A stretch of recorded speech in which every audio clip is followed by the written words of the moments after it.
Hello everyone and welcome to Blunderbuss Reviews at the Movies. Today we're going to be watching the first part of our Harry Potter marathon for the channel. Harry Potter and the Philosopher's Stone. Sorcerer's Stone, if you're a prick. This is going to be covering every single film in the franchise, starting from this one and finishing with Deathly Hallows Part 2. And you must have heard about that little childish snigger a second ago. I have George with me, and yes, Ethan will be joining us at some point as well. It's just that he's not available at the minute, so we're just going to jump right in with us too. This is quite a special film for me, for George too. I think for most British teenagers, it's quite a special film. Would you agree? Definitely, pretty much everyone loves these. I know anyway. And it's actually quite a special commentary for us because this is one of the first movie commentaries we ever did. We never got around to uploading it, but it's still one of my favourite ones we ever did. Unfortunately, we're not going to ever upload it because it's do you still have access to it? I think you do. Probably somewhere. But unfortunately, it's got the movie's audio in it, so we can't really use it. We'll get copyright strikes up the butt. Which is why the version we're using now, we can only hear it, and if you want to hear it, you have to watch the film along with us. Yes. You go try and sort it out. I'll include a little timer somewhere maybe to help you sync up the film. So I'll put 3, 2, 1, then put it on. Yeah. So Harry Potter, what is your experience with this very much British beloved franchise? I would say it's on the level of James Bond British. Yeah, it's definitely up there. It's become that sort of level. So where did you start with the franchise? We kind of went over this in our Harry Potter Philosopher's Stone PS1 playthrough. If you want to check that out, by the way, feel free to. It's kind of, we talk a little bit about it here, but I think it's more apt to talk about it for this movie. Yeah, definitely. I'll stop talking now. You can launch in. I just don't remember which way bloody round it was now, because I don't want to say something opposite to what I said last time, so I sound like a right idiot. What did you say last time? I don't know. I think I remember. Just carry on with just start your story, and I'll correct you if you say something differently. Why don't you remind me if you remember, because I don't want to get this the wrong way around. I think you said you watched the movie first. Right. That's all I remember. Let's go with that, because I know it's either this way or that way. Oh no, it's not. I read the book in school. That's it. Are you sure? I'm pretty certain that's what I said. Okay. I remember, just finding it on one of the bookshelves at school, and then reading it, and then sort of just wanting to just looked into it more, and was like, oh, there's a movie. Do you remember the movie coming out? Not particularly, no. I will say I actually do remember it coming out for one reason and one reason in particular. The trailer for this film, the original VHS trailer, was on a Scooby-Doo VHS tape that I had. All right. It was what was it? It was like kind of a cheap recording my granddad had done for me and my brother. It was a 3-hour Scooby-Doo marathon on like Boomerang. Oh, do you remember that channel? Yeah, that used to be great. There was a trailer for this film that he recorded as well, and I remember I'd already read the book at that point, but like I just remember the trailer for the film very vividly. I just remember the music. I remember how it looked. I remember how groundbreaking the effects were at the time, and just thinking, "Oh my god, this film's awesome." And ironically enough, I have a lot of nostalgia for Harry Potter. This is probably the film I've seen the least, and the book I've read the most. Yeah, because I've read that. Actually, I'll go with that. I read the Harry Potter books probably on a yearly basis. Like, just sit down and read them all. And they're one of them films. Sorry, they're one of those book series that you can just sit down and read. They're like crack, pretty much. They just have this addictive quality. Would you agree? Definitely. I think the films don't quite have that, but the films are still very, very enjoyable. Yeah, definitely not all of them. Maybe a couple. We'll probably get into a bit more into that. For starters, I'll say the first half of the franchise is pretty solid.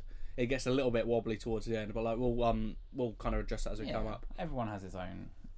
So this was pretty much the boyhood fantasy, wasn't it? When you were a kid, like we hated going to school. We not hated our lives, but hated like going to school and hated all that.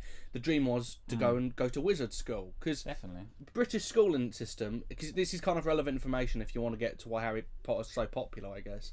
The British schooling system in the early 2000s, which is when this film is set, I'll get into that in a minute as well, the timeline, was horrible. It was all dull, brick schools. But we did have turkey Twizzlers. I never had them. No. Fucking shit. Basically, Oliver. we had horrible maths lessons that I never knew anybody liked maths. No. English was boring. And the worst, experiments in science. Yeah. British schooling systems in the early 2000s, we can both tell you, were shit.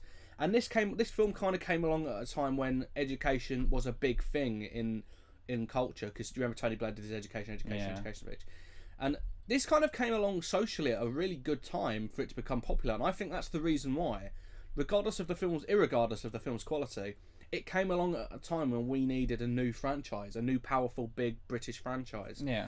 Let's be honest, James Bond in the early 2000s was kind of on its arse a little bit. It definitely had fallen down. And the books were, I will say the books were liked, beloved, not too sure about that. They only, from my recollection, I only remember the books getting really big by about the second film. Because this film was huge, this film made a lot of money, but it's just from my own recollection. For instance, the Order of the Phoenix, Half-Blood Prince and Deathly Hallows book openings were huge. I remember lines outside W.H. Smith's, lines outside Waterstones, buying these books. If it wasn't for these films, I don't think the books would have springboarded off like they have. No, The whole series. I totally agree with that. And it's not that the books... It's not that the movies are the best films ever. They just have a very weird... They brings it to life. They came at a very special time for people. And for instance, my generation, this would have been when we were about the same age as Harry, roughly. And it was the boyhood dream to go to a wizard school instead of going to the thing. And I've gotten a little deep inside what I would think is the reason these films are good. Because again, irregardless of its quality, they just came around at a time when we needed something like this. And it's ironic because, like, in the early 2000s, there weren't any big British films really. It was mainly American action films like The Matrix or stuff like that. And Spider-Man had come out at this point. Lord of the Rings had just come out. Then this came out, and I think, if I'm being really honest, if Spider-Man and Lord of the Rings hadn't been successful, this film would not have been successful. So it's kind of it came in a culture where nerdy properties, adaptions specifically, were starting to come up. That was a thing. As a thing. So, like, it's got an interesting history, and in terms of production and in terms of how this film was made, I'm surprised, not that it got made, but the quality at which it got made at. Definitely. Because J.K. Rowling is fiercely protective of the film and the characters. Because remember, it's her baby. Yeah. She spent years developing it. She was a poor woman, and then she was using all of the little money she could get from jobs and dole money. Dole money for British people basically there's a benefit system in the UK where if you're not fit for work or if you've got to look after children, the UK government will send you money. She was kind of using that, but also trying to work jobs. So she was really poor, and she basically got the idea in a calf, and it made her fucking rich. And she got rejected so many times before. I think I can't remember what publishing company. Eventually snapped it up, but she became a millionaire-ess overnight, pretty much, and she's fiercely protective of the property because of it. It's the reason she's rich. It's the reason she's now a well-respected writer. Yeah. Stephen King said she's one of the best writers he's ever read. Stephen fucking King. And it... Basically, they wanted to make a film of this, and she was asked, can we make a film? And she was like, I want a film on the demand that that every actor is British. Yeah. It has to be a British production. It cannot be set anywhere else. It has to have that British quality to it because it's basically what the books are. Yeah. They're very British characters and settings. And it wouldn't make sense, I thought. It would be weird. Yeah, to be honest, the only non-English actors in this entire film, I think, are... Well, not in this film, because... So, in the later ones are Michael Gambon, who's Irish. Yeah. Who else? There's that few that... Yeah, it's really hard to think of any. I know Michael Gambon's definitely a non-English actor, but every single main actor in this is English. If they're not English, they're from the UK. There aren't many American actors in this. No. And going back to the timeline thing, it actually comes into the sense of dress that Dudley's got here in the school uniforms we saw earlier. The books are very clearly set in the 1990s because that's when they were written, and the first one starts in 91, and because it's a yearly thing, it has to end in 97. Yeah. But the films are different because they have this weird timelessness to it. Like, when you watch this could be the 80s, the 90s. It has a weird timeless quality, but when you get into the later films, it's very clearly set in the late 2000s, which I kind of like that because it's a thing that divides fans because some people really like the timelessness of the first two, which are both directed by Chris Columbus, who is actually also directing Fantastic Beasts and Where to Find Them, Okay, that's good.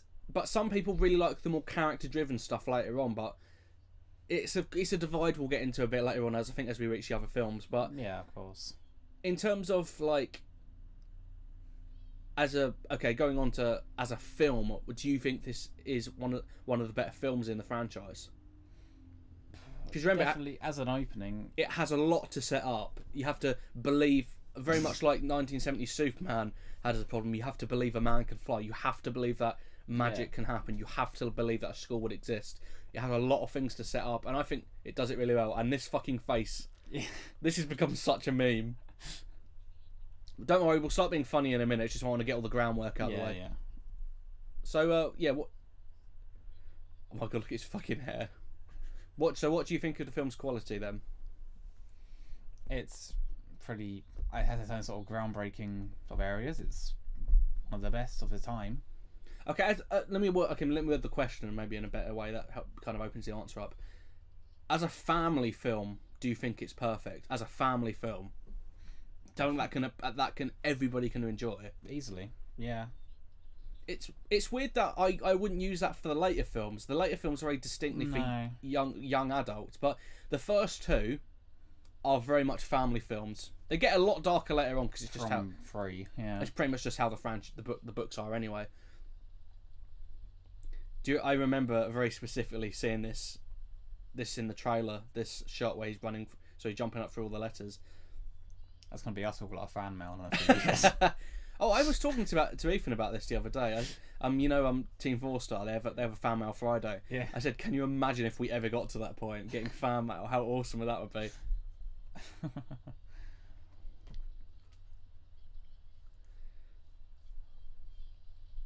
This letter's coming from everywhere. I bet it's with Boris Johnson after the referendum.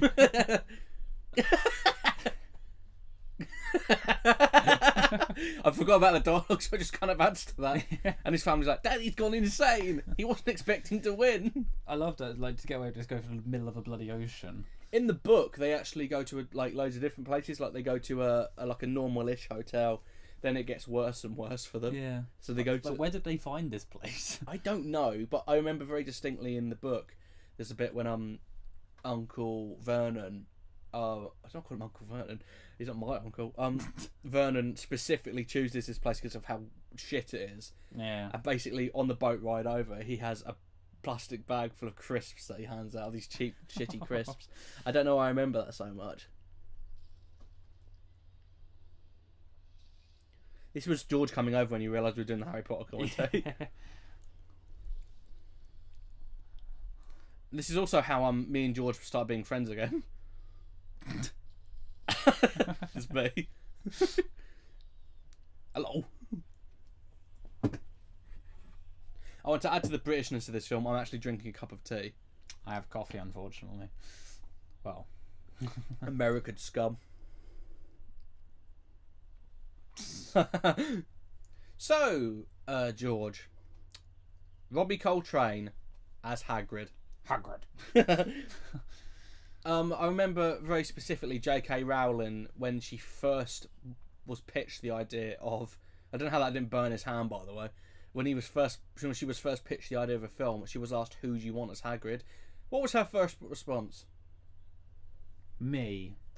Well, you were a bit about 7, so don't be an idiot, George. I can dream. It was she instantly wanted Robbie Coltrane as Hagrid because he just had that face, he had the accent. She obviously was a fan of Cracker, and he's perfect. He's pretty much perfect as Hagrid. He has that sensitivity. Robbie Coltrane's naturally quite a big dude anyway, but as a Even though it's not all him. I was going to say as a nice bit of trivia, it's actually a 7 foot tall fucking rugby player as his stunt double. So that guy that you saw break into the house was not Robbie Coltrane. That was actually I can't remember his name, to be honest. It was that rugby player. Rugby for Americans is basically your football. So like those big dudes. And Hagrid is one of the best parts of this film and one of the best parts of the Harry Potter franchise. Definitely, yeah. He is such a beloved character and such a meme-worthy fuck that I can't hate him in any way. He's so lovely. And also, something I really, really enjoy about the way this scene in particular is shot It reminds me a lot of Lord of the Rings, The Fellowship of the Ring. Like Ian McKellen is so much taller than Elijah Wood in that scene, even though in real life they're very, very nearly the same height. But it's the perspective, it's the way it's shot. Yeah. So like, it just makes Robbie Coltrane look that much bigger to Harry. I call him Harry, even though his name's Daniel Radcliffe, and I call Robbie Coltrane his actual name. Just confused the fuck out of everyone. Are you ready for the line, George? The fucking line, you're a wizard. Has he already said it? No. It's such a meme-worthy line. In fact, I remember the first time we did it, the minute he went, you're a wizard, you went, you're a faggot, Harry. And a thumping gun at that. I love the fact that in the book it specifically says about Harry's clothes that he uses a big belt to keep them up because they're Dudley's old ones. If you look at his clothing, he's got a fucking huge belt on. Yeah.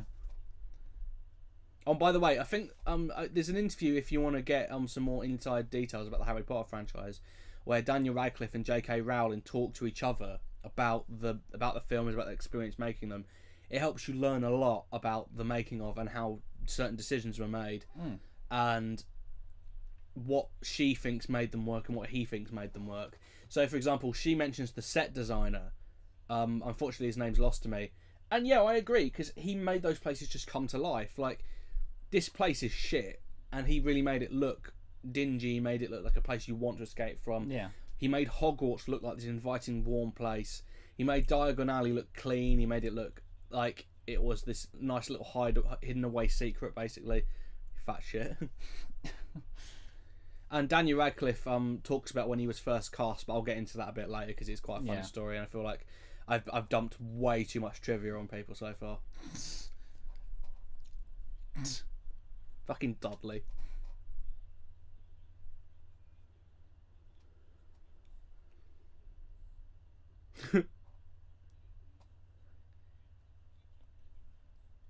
You what, mate? Oh, an umbrella. Oh, sorry, it's not raining. Gonna keep all that pussy off me, like. To be honest, he freaks out of that. I wouldn't mind that. Might be useful. Yeah. You never know. I mean, like, you get trapped in the door, maybe. Now, a monkey's tail would be cooler. Yeah. Like Son Goku. Strictly speaking, I'm not allowed to use magic, even though later on we'll clarify that everybody has tabs on them when they use magic, so technically the ministry should be able to see that. Yeah. Fuck the police. By the way, in the book, as a weird detail they changed, but ultimately in the book this makes less sense, Hagrid stays there overnight with them, but in the film he just leaves. And I'm like, why would he stay there overnight? It's a bit odd, yeah. But in a way, the book kind of makes use of that to do some more expositing. So basically, Wonder where we are. so basically, in the book, he goes through his coat and finds Canards for some reason, like a little hedgehog thing, and a stack of Hustler. But I don't know why he's got those. Never explained. I don't know if this is the extended edition or not, to be honest, because there's a scene when they're on the train together. I don't know if you've seen that. Not sure. It's probably cut from this version, but this is the extended edition. All the versions that I have are all extended. I feel like these films have got enough to talk about that you could probably do it. Also, as a nice touch that I never really noticed, this is the exact same set they use in the third film for the same pub. All right. But they shoot it so differently that I didn't recognise it at first. Fair enough. Because it has a totally different production team behind the other films. Yeah, of course. And and again, adding to that timeless factor. Excuse me. Adding to that timeless factor, all the wizards dress in quite an old Victorian way in this film, but later on they dress in more modern clothing. But like, the outside world dresses like a modern person would, and it just kind of is this great juxtaposition. They kind of don't really use it as much later on, but like, it's kind of nice for this film. Definitely. Don't touch my skin. Hello, Mr. Potter.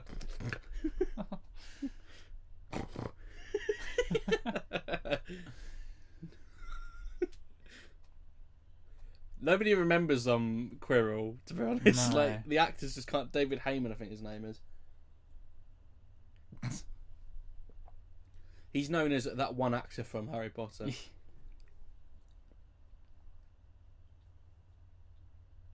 Enjoy this nice little that. Oh, I forgot how weird that actually looks, because you can see the minute when they shift from normal bricks to CG bricks. Yeah. Because they look like PS1 graphics a little bit to me. Sorry, I meant more PS2 than PS1.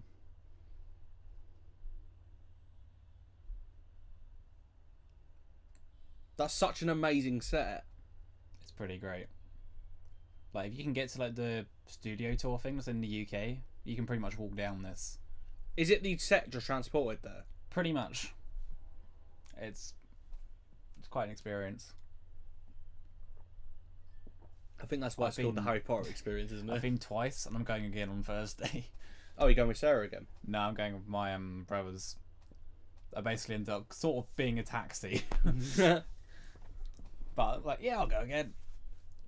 I love the way that owl did that kind of yoo-hoo, like he turned his head like.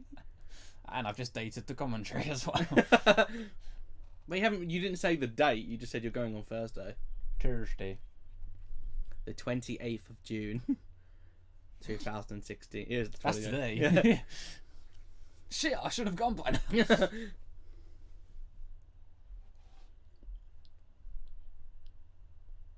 Don't you worry about that. Stand on that corner there. Slowly dance for money. No, no, no, no, no, no, no, Get your wand out. Oh.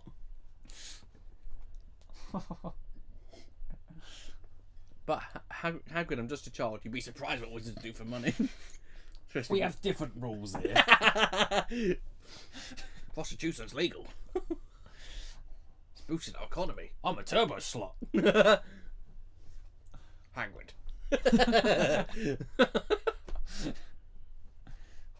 Nah, this is Warwick Davis, Wicket from Star Wars, and well-known dwarf in real life. He's actually a goblin here. Get away from me, you goblin! His hand is the size of my arm, for one, and also when they were filming this, Daniel Radcliffe would laugh, basically because of the makeup would make him laugh. I don't know if you've seen the clip where Warwick Davis tries to get him to act, not like spitefully, just tries to get him to act a little bit more professionally. Yeah. He basically yells, "Look at me when I'm talking to you," like that. And he just made Daniel laugh even more, because he just wasn't expecting him to yell at him like that.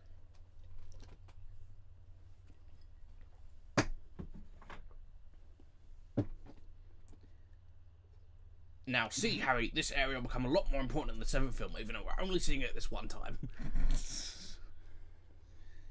Now what you got to do is drive it like this.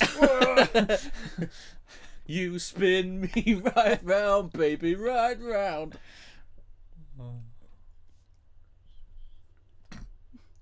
Fuck you.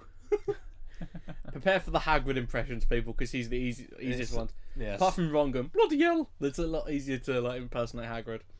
It's just a Somerset That's the best accent. one to do. So much porn. Now, you see what I was mentioning about standing on the street corner? Your dad was really good at that.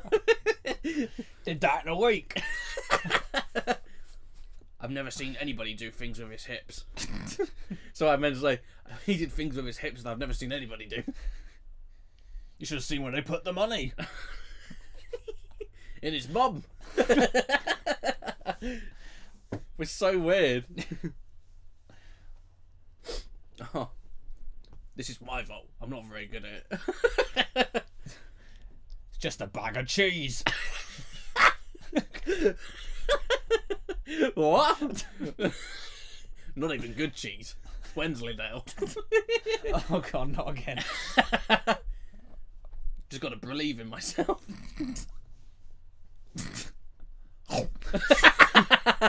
Got to keep this safe for Dumbledore. Here you go, Mr. Dumbledore. Hagrid, I've told you to stop doing that. Hagrid, have you managed to get your UCAS results? That's for you, Dan, that joke. We used to do impressions of Richard Harris, and we eventually just ended up, Harry, have you done your UCAS results for next year?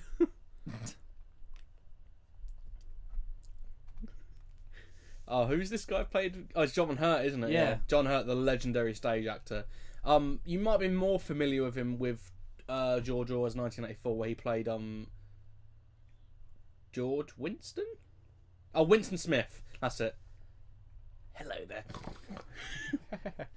I love this area. Trivia from this bit. If every one of these one boxes you can see is handmade and hand sort of painted and drawn on. Really? What's he got drawn on them?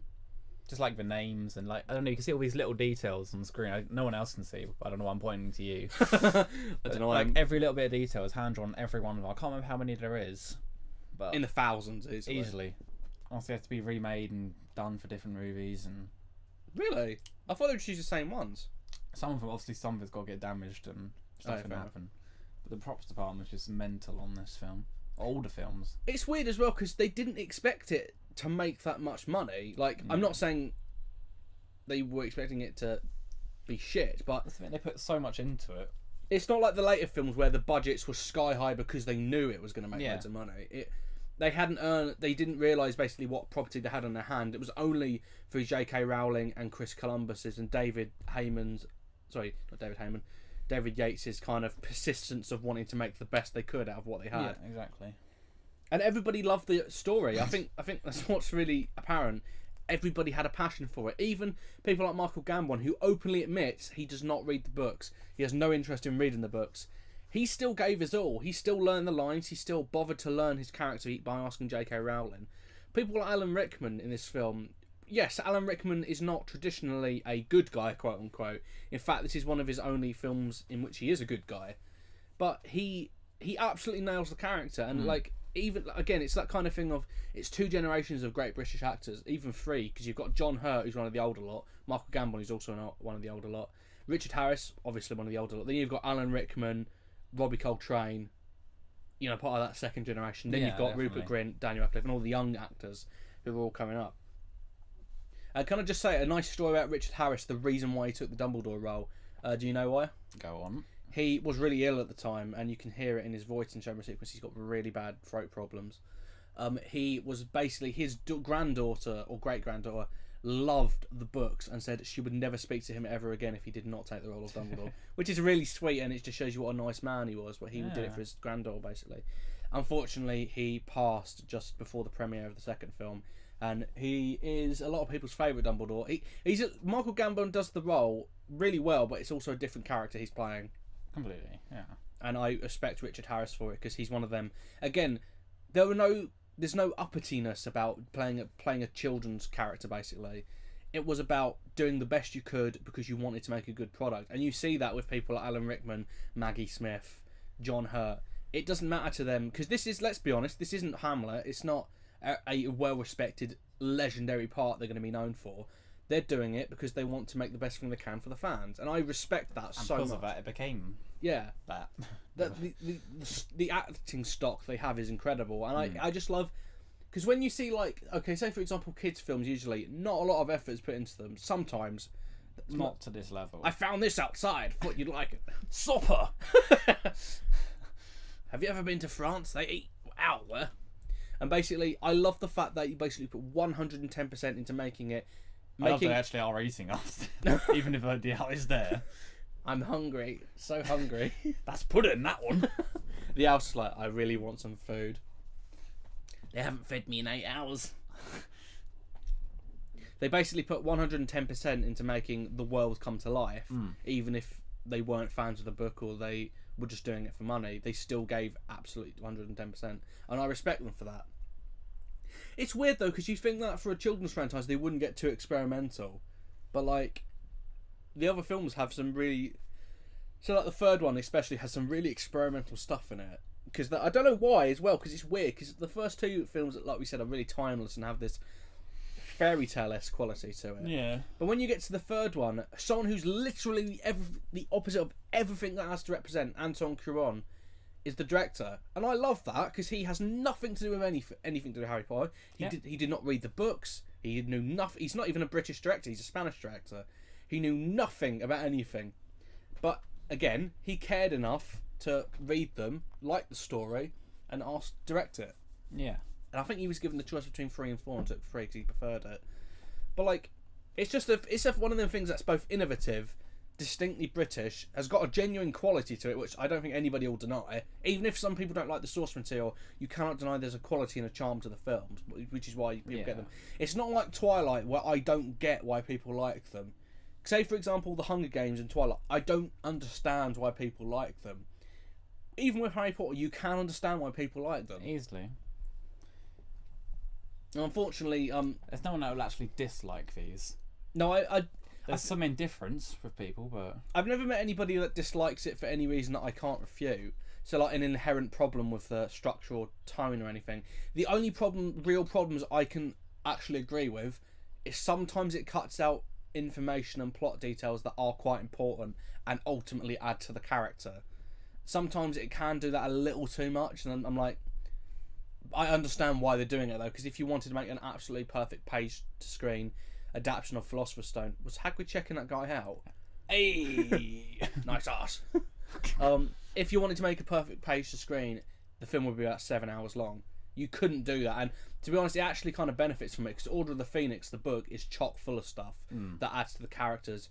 The film basically boils that down to a couple of scenes which ultimately make it more enjoyable to watch, and I respect that. See Hagrid diving off the bridge. you what? You're on your own, mate. Dun dun dun dun dun dun dun. You see Hagrid running down the platform. Hagrid was never really there. It just proves that it's all in Harry's head. And he wakes up and back in Forever Time. Fuck! Is Harry dead? Because Majora's Mask is Harry dead. He actually died in the car. He dies in the car with Ron in the second film, Yeah. and that's if it's just his fucking dream.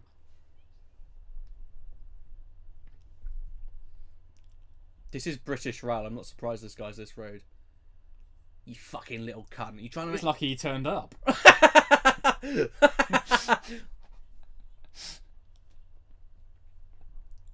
Oh, the gingers. Keep your distance. I've never seen so many gingers in one place. Better check this out. It's Purcell. Bullshit! Did that guy not see that? Bullshit! They kiss. There's Julie Walters. The lovely, lovely Julie Walters. MILF. I'm joking. It's just adds to the Harry is dead theory. This is them passing on. The Weasleys all died of exposure to sunlight. Alright. Alright. Alright. You want to hold my hand? Just mince through this fucking... Why do you have to run it at speed? That's really dangerous in case it doesn't work for some reason. That would never happen.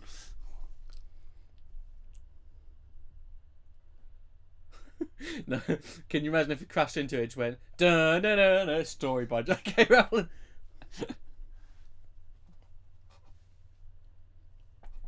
He's talking about effort. I mean, look at that.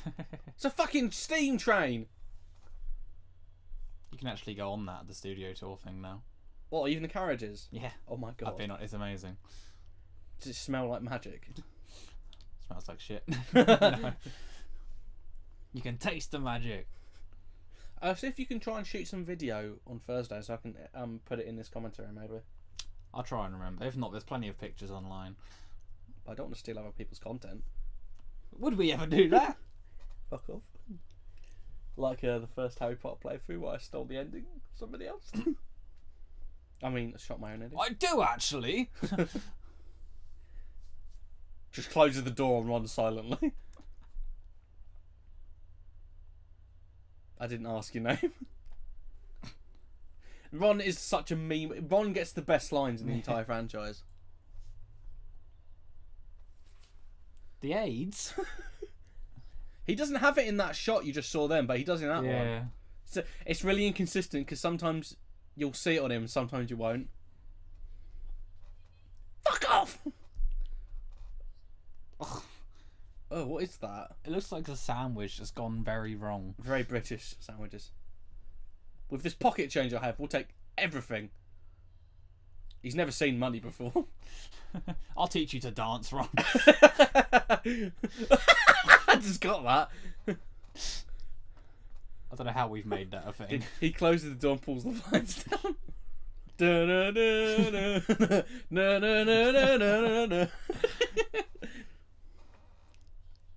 Just dance, gonna be okay.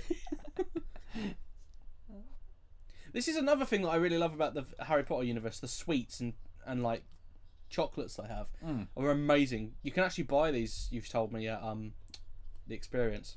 You can. You do need to work for about 50 hours first. What do you mean? To afford them. Oh, how expensive are they usually? It's quite expensive. I can't remember exactly. I think like the frogs are like £5. Fuck off! Possibly. £5? That's about I might be wrong. That's about $10 if people. But it's quite expensive.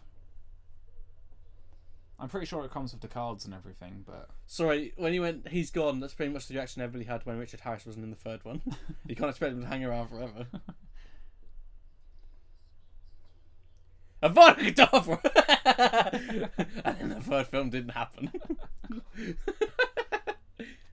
Crucio! Oh my god, it just gets more horrifying. Oh, girl! Emma Watson, it's not okay to find her hot yet. Nope. I can't talk about that yet. I will say, this makes me laugh. This is a nice little bit of trivia about Emma Watson and Hermione. J.K. Rowling didn't see her audition. She only talked with her over the phone. And she said, in a very historic quote, Hermione is not supposed to be good looking. And I'm like, this is not in a creepy way. Emma Watson just is naturally very pretty. Yeah. J.K. Rowling said Hermione was not supposed to be good looking. She doesn't have perfect teeth. Her hair's not nice. And she's not basically wanted by all poonhounds everywhere. And basically she rung J.K. Rowling, was just saying like, oh, I've only ever acted in school plays before. I'm really, really nervous, and spoke about a million miles per minute. And she was like, Emma, you're perfect. She only spoke to her. She didn't ever meet her. And then when she saw, she was like, oh no, she's too pretty. She's too nice looking. Yeah. And then basically Emma Watson won her over with her acting, and that's how it happened. And that's a really sweet story. I like that because again, it's a little thing she had to change because she knew that the quality of her acting was good. I mean, Emma Watson's acting in other things is debatable, but like, I think she's a good Hermione. Definitely. It never really creates a problem apart from the part at the ball. Oh yeah. I remember That's that. the only main sort of bit that's the problem. That's a good point, actually. And again, adding to that Victorian thing I was talking about, the fact he has a lantern. Yeah. And not a flashlight. Hang on, isn't there a thing in the books that say you can't use electrical equipment at Hogwarts, which actually is kind of interesting. Also, by the way, that Hogsmeade bench, that actually is a nice bit of foreshadowing to one of the later books, because at this point, I don't think the third book had come out, so nobody knew what Hogsmeade was. So that's a nice little bit of foreshadowing. Oh, nice. This shot, oh my god. How I get chills when I see this shot, because it really tells you that this adventure has begun. Yeah, definitely. That's an amazing shot and just an amazing set. I know that's CG. Oh no, hang on, that's a model, isn't it? Yeah, I'm pretty sure it's model. As a nice thing I really like about Hermione, I feel sorry for her because she's just trying to show off to make friends and try and be impressive. Yeah. If you notice the way where she stands in amongst with everybody else, so like a minute ago when Hagrid came with the lantern, she's kind of stood off to the side a little bit by herself, and I feel really bad for her. And like that's kind of why she's one of my favourite characters, because she's got this. She may not be popular, she may not be in the books anyway, pretty, but she's. You see what I mean? She's kind of standing off to the side, trying to keep up with them. Yeah. Because they're really the only people she's talked to. I find that really sweet and endearing, even if it's kind of foreshadowing their eventual friendship, but you can tell she just wants to be liked. Definitely. And I kind of like that. It's really sweet and very subtle storytelling. And maybe if I'm indulging a little bit in my fantasies.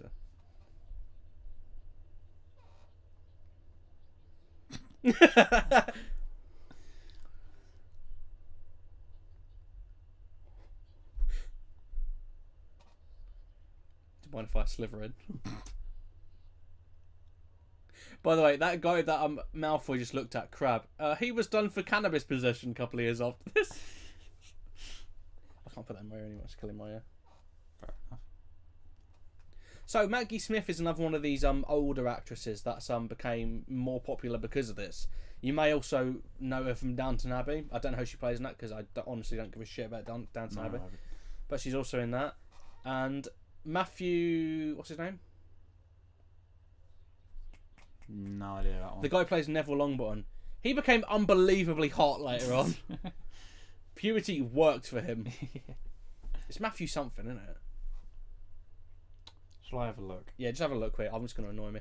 He was I don't know if you remember this story, but basically he was in, is it Advocate, the gay magazine, a magazine for gay people. Right. He was on the front cover for that, and he was unbelievably hot on it.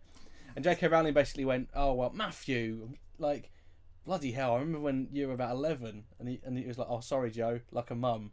And that's kind of the thing that Matthew Lewis. That's it, Matthew Lewis. I kind of like the fact that J.K. Rowling became kind of like a mother hen with all these young actors and actresses, and like they all kind of see her as this like they're all these naughty children, and she's kind of their mother hen, and I like that. It really feels like a family, and they really got to know each other. Definitely. Here we go. This is an amazing set. It really brought it to life. And the thing that another thing that adds to it is the ceiling, which is totally obviously a CG creation. Yes. But it just adds to it. It makes it look really nice. Also, those hats they're wearing, you'll never see them again. No. They wear them in this film and this film only. I don't know why they have them, because I don't remember it ever saying that they have them in the books. It might do, I just don't remember it. The candles hanging like that independently of anything is amazing. And also, can I just say that the sorting hat looks suspiciously like Nigel Farage. Kind of appropriate, I guess. Sorting people to where they should belong. Good point. Good point. A good 90% of these teachers you'll never ever go to see again. No.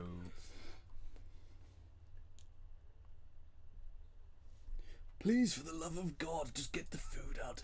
I haven't eaten since 9. Hello, Mr. Filch. It's the only pussy he's ever had. What a squib. I'm going to not be able to do these Richard Harris impressions after number 2, because I can't do Michael Gambon impressions. He's got a louder, more Irish voice, and I just can't do that.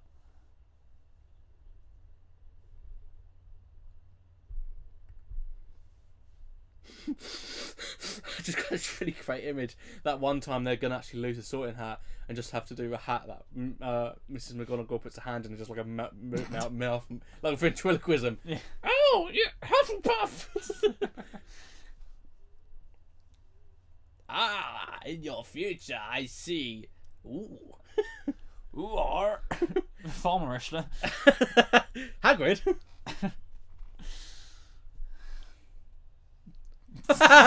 Even Dumbledore doesn't like Hermione at this point. Malfoy. Oh, dramatic music change. I love the fact they kept that little detail in while it doesn't even touch his head. Yeah. Susan Boyle. Amazing Grace, for the beers half the price. Getting a banging headache, mate. Definitely shouldn't have dropped that in the toilet.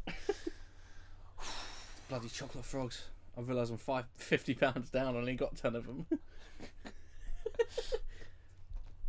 Ronald Weasley. Don't put me down on his head, I might catch on fire. I didn't know where you were going with it, so I was leaving you do it. Oh, it burns. Ow! For God's sake, somebody get me a plaster. I've never been on top of a ginger before. That's it, Harry. Go inside. Oh. Put your head in. Oh. Slowly. Now take me off. Do it again. Slower. Ooh. Ooh. Can you imagine if he was a little bit of camper? Yeah. Hello, lovely. Ooh.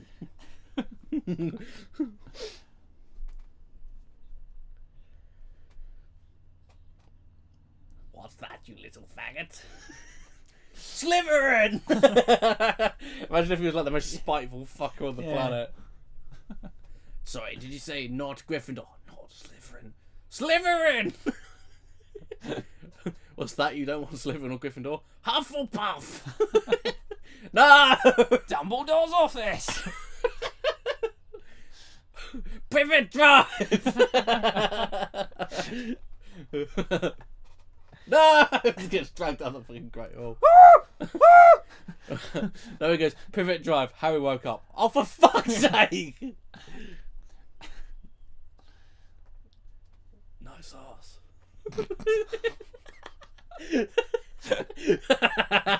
Oh dear. How can anybody hear that? Glass is tiny. Oh, by the way, can we just point out, even though we love these films, we are going to be making fun of them for the most part. This was my dream back in my school. Look at all that lovely food. Whoa, yeah, mate. For cheeky Nando's. Dumbledore. Oh, sorry, the house elves have not made us a cheeky Nando's like last year. This chicken's extra cheeky. What are they? Is that ribs? I think so. It just looks a bit weird. Oh, by the way, as a nice thing, all this food was actually made obviously by the catering team. Yeah. It's basically it's a nice twist of fate. This is actually food for the cast. They put out just as a prop, and then when they finished filming, they all ate it, and they gave some of it away. I think. Again, great cast, great crew. Oh fuck! I forgot we got the Pythons here as well. Hello. There's John Cleese in his one and only appearance as Nearly Headless Nick.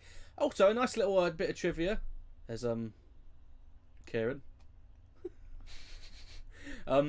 As a nice bit of trivia,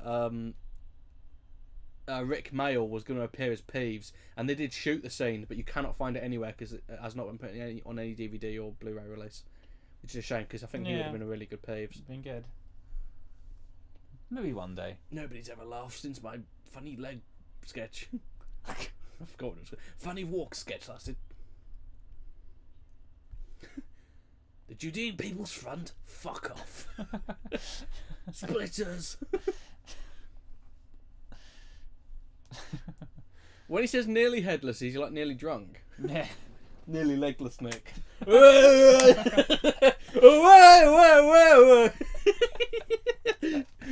Jesus Christ.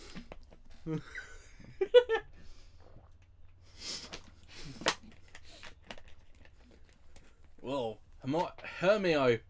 Well, I don't want to go to bed too late. You're going to be a cracker in a few years. Don't want to go to bed alone, do you? Whoa. Get your tits.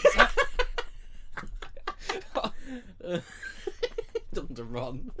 Get your tits out. Get your tits out. And there's a nice bit of British humour for you there, people. English football chants. Oh, God. Fuck off, you fat bastard. Talking to Neville. Nearly legless Nick. It's not the best thing you've ever said. It's the fat lady. There's no irony with this one, she's just fat.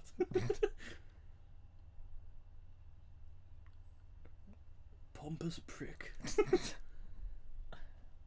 Oh, Ron, what a MILF. Oh, yes, we're going inside. I don't think it's coincidence that the arch is shaped like that. Can you go in here as well? You can't go in it, you can see it. Actually, is it the common room? No, Yeah, it's just for boys' dorm room. You can go in that. Oh no, there is the common room. I'm being an idiot. You can't go in it. You can just see it. You stand by a railing. Do you think it's just because people would trash it? Probably, yeah. There's a lot of stuff. I'm gonna steal a pillow, mate. Take a shit on Harry's bed just because you can. Potter shit himself again. Or you just pan over to Ron and you see him going. Just imagining nearly headless Nick's neck. Just the owl flies off. Like, nope. Fuck this, I'm out. I'm gonna die later on. You miserable fuck. Privet Drive was nice and warm. He just winked at the camera. Did you see that? He went. I'll be taking you out later. One of you ain't walking home tonight. They've got 10 condoms and 5 girls. One of you ain't walking home tonight.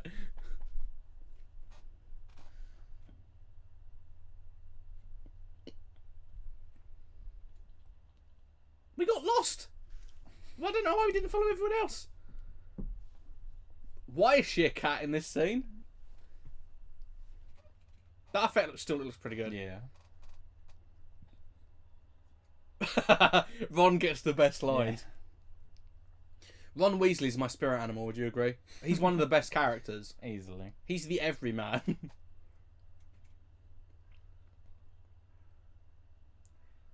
Ew. My Google Maps wasn't working. This doesn't work. I'm not getting any fucking signal, love. In the middle of fucking nowhere, if you haven't noticed. We're in the middle of nowhere.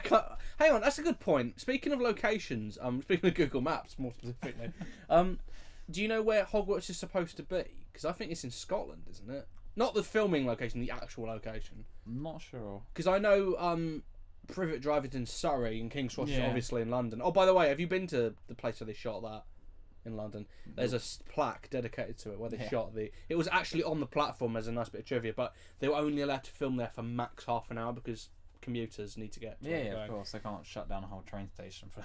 And they're not allowed to... Well, they can shut down the whole train station, apparently. They can in the later films, not in this one.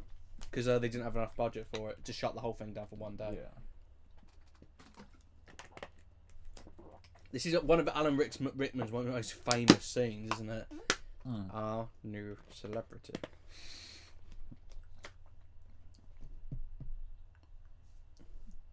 And he keeps writing and it says, our new celebrity. He keeps writing it down. Fuck you, Hermio. I'm going to throttle you with this hand. Wank with the left. Mr. Potter, stay after class. Leave your robes on the chair. Okay, I think enough of the child rape jokes. And I'm the one making the most of them. Yeah. I wish somebody normal would put their hand up. I'll literally accept anybody else. For the love of God, put your hand down. I think you didn't hear what I just said, bitch. I'll even take a Snickers. Have a Snickers, Snape. That's really hard to say. Have a Snickers, Snape. You're a bitch when you're hungry. And when you give him a Snickers, he's like, ooh! Harry Potter, your mum was well fit, mate. My mother's dead. Wouldn't stop this one. Ooh! Those apples look so good. Crucio! Every time I'm expecting them to do that, I'm expecting them to go, Avada Kedavra and kill Neville.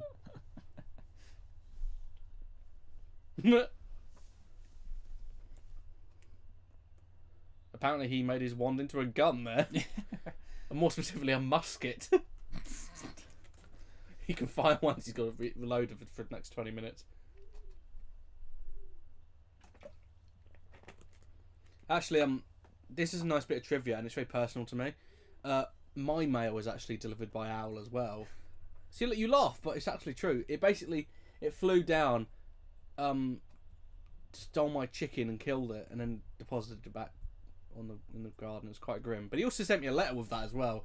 I don't think he was delivering it. I think he just stole it from the postman and happened to drop it in front of my house.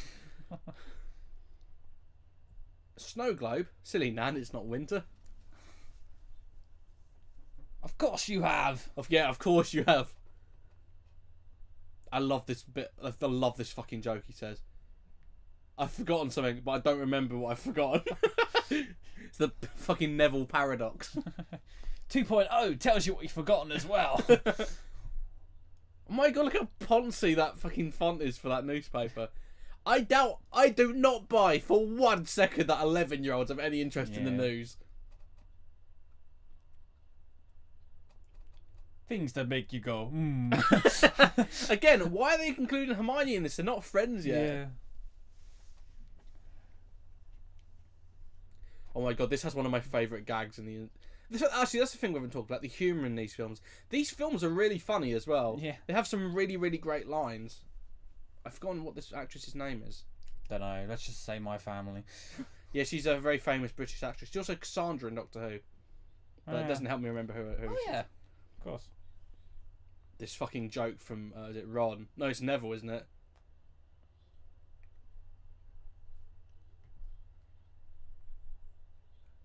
Wait for it. Up!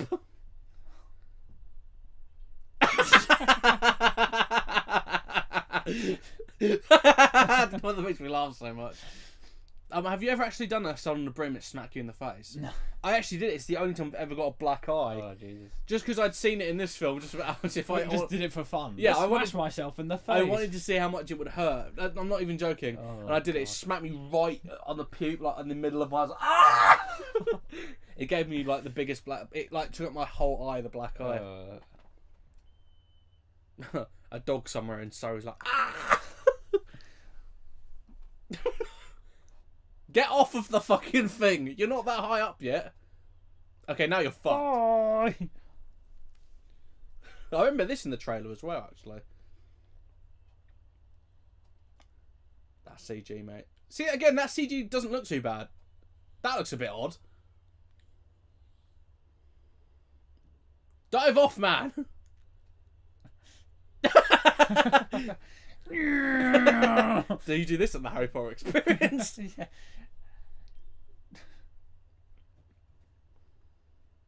See, look, you're Some very poor stitching there.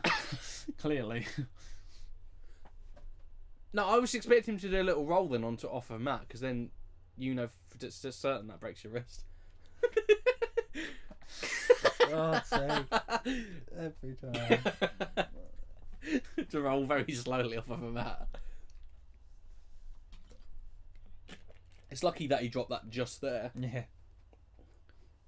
If any of you are in the air when I get back, I swear to God, black eyes all around. That's right, all of you are getting black eyes if just one of you goes in the air. Looks like I'm going to teach this class now. Yes. Something I like about Harry Potter as a character in this first film is he knows what it's like to be bullied by somebody else, so he sticks up for Neville. Yeah. And I think that's a really nice character trait. I mean, like, he doesn't take any shit. He will stick up for people who are being bullied. I like that. And especially to get serious for a second, so someone who was bullied really badly at school, it's very refreshing to see that. Just puts his hand over us. Get my way. Move, bitch. Get out the way.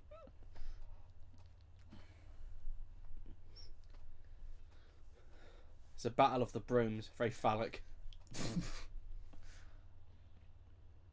How did he do that? He looks somewhat ginger in the sun. Yeah.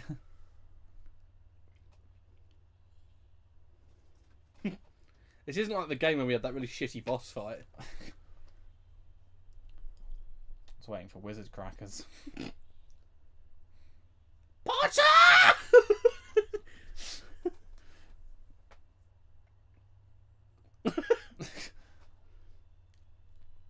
Oh, actually, I can hear... I'm taking the headphones off so I can't hear this film now.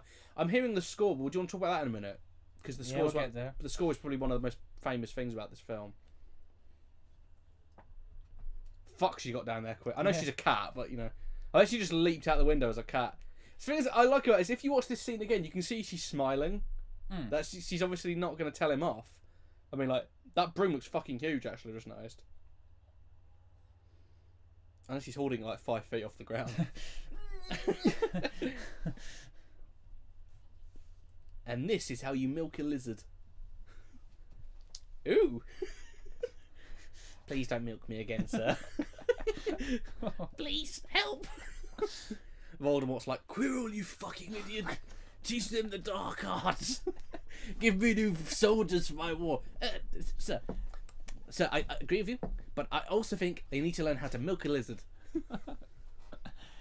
Did you hear about that Potter boy? doing something that clearly should have gotten him expelled, but it didn't. Lucky cunt. Hello, Weasley twins. Where the fuck did you come from? This is like a house. They're having a diagnostic meeting. It's like walking down the corridor together. It's lupus. It's probably Wilson's disease. They have a copper ring in the eye.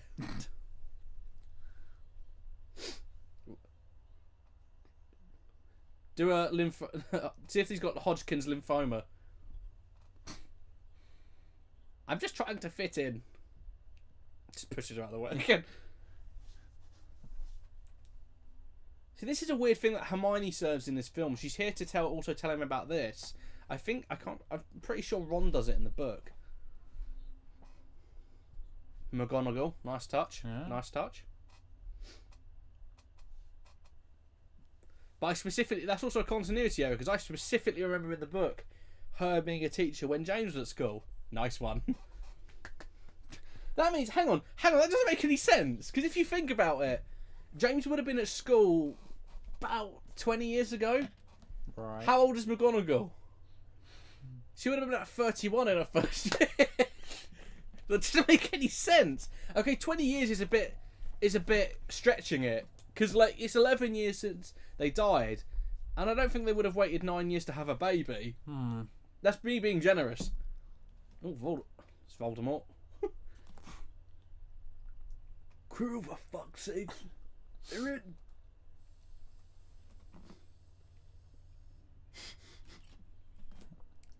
Wow. Someone's fucked. Filch! Help! For not the last time, Pussy has got Harry Potter in trouble. I thought she was 16. She said she was.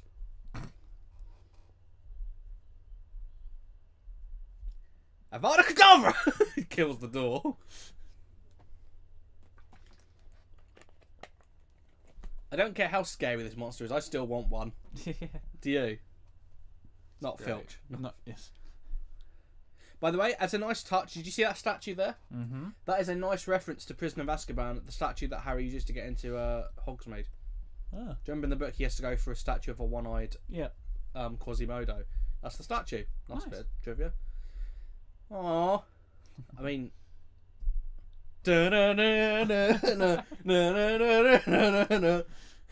Quick, one, throw some pennies at them. Oh wait, wrong person to ask for money. Hermione. That was really rough. Fuck you, Ron. Should have left you in there. Oh, sorry, mate. Throw me a bone. Fuck you. Avada Kedavra. I want us to change in this series for Ron to be the one who comes up with the lame puns. Yeah. No. Hurry her out. I also remember this line from the trailer.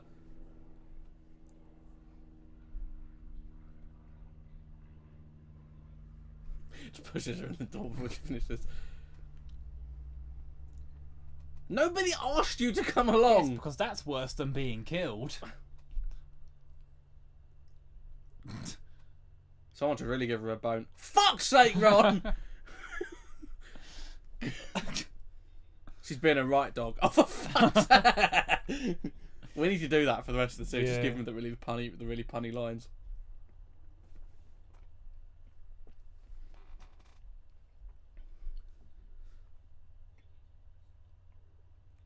It's nice that he's playing alone with wood. Wait. After just saying there's 3 kinds of balls. Great. I remember in the book he says Harry thought McGonagall was going to beat him with her wood. I love the fact that blood is actually moving around. Finally. They just want to hurt.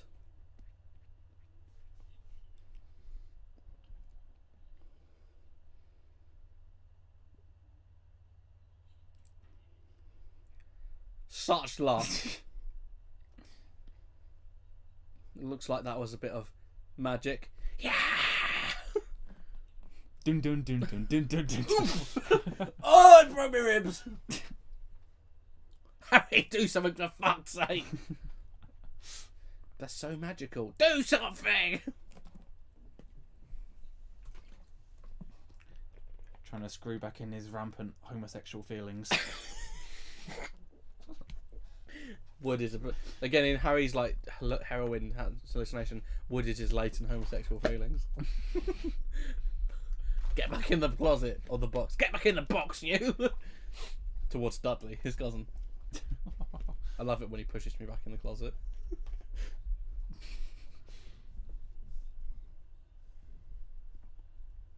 Tough nut to crack.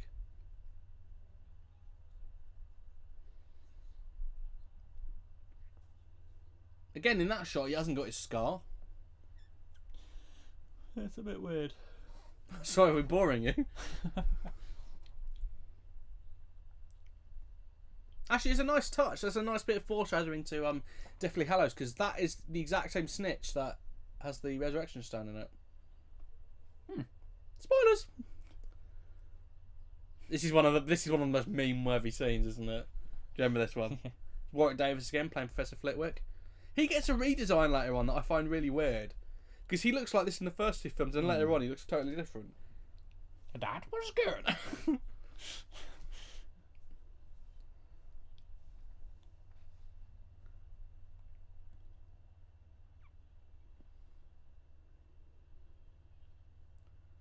Wingardium Leviosa. Oh, for fuck's sake! It's like this. Avada Kedavra! Not Leviosa. Fuck you, he didn't even say that. It was Malfoy. It's Leviosa, not Leviosa. Leviosa.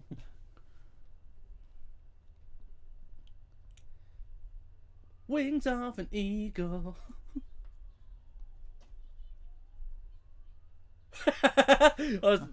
Hermione always gets it up. Radcliffe's face when you said that kind of helped as well. He's like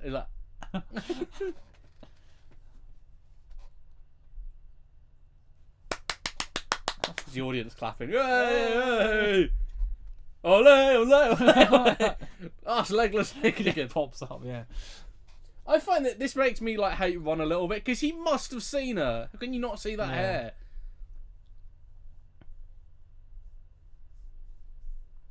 Oh, you've well pissed off, mate. Oh, you're fucked now. Oh, she didn't even like our cheeky bands. Let's get some cheeky Nando's, mate. And Seamus and what's his name? Seamus and that other guy. Oh, Thomas or something. Oh no, Seamus and Dean are like, let's go get some cheeky Nando's with the lads. Oh, Ron, you absolute ledge, mate. Oh, look how good that looks. Okay, I don't like. Have you ever eaten toffee apples? Yeah. I'm not a fan of them, to be honest. I find them too sweet. There's a bit. Well, for people who don't know, I have really sensitive teeth, so I can't eat chocolate and kind of things like that anyway. So like, it kind of stuff like that really hurts my teeth. Whereas I'm good and will eat everything. Yeah, but you, to be honest, like you've got brittle bone disease, haven't you? Do I? Yeah, because when you hit a mat and roll off it really softly, you break sake. you break your wrist. You fucking walked right into that and going, do I?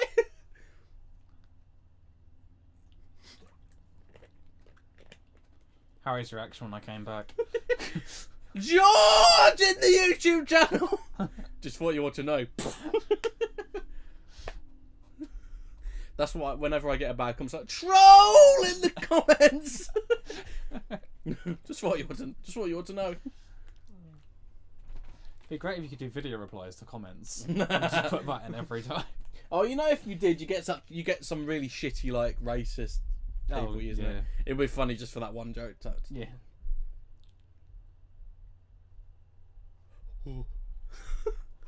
Oh, nobody's looking. Get that picture of Lily up on Facebook. Sorry. You absolute ledge, Ron. She always knows.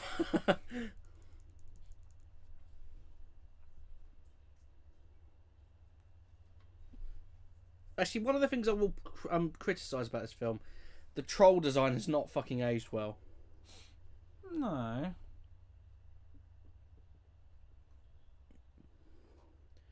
In fact, he looks a little bit like Wayne Rooney.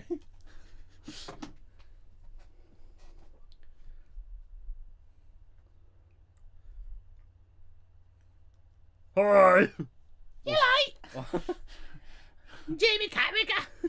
Calm down. Come here.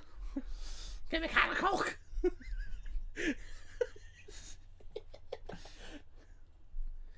Robot was. Just some bulimic kid in the background.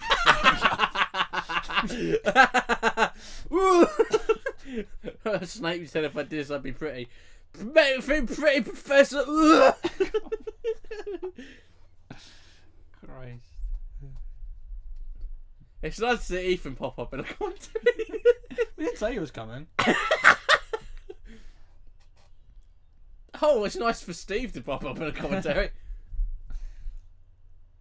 Whoa! You raised me up. Totally didn't put this through. Harry looks so weird in CG. When it's like, Yeah. that would kill you.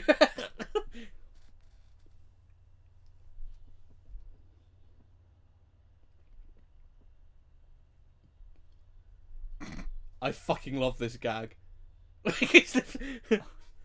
Anything.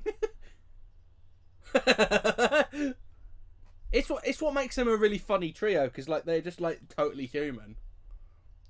And like Wayne Rooney there, isn't it? The club is Iceland, and the troll is the England team.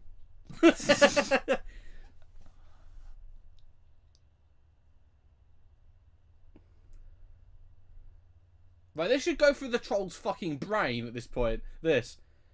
Just stick up his head. Oh.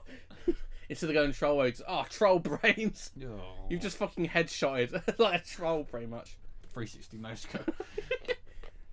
Just Harry. get MLG horns in the back. Wolf this. Oh, they should put in that clip of Hermione doing it in one of the later films.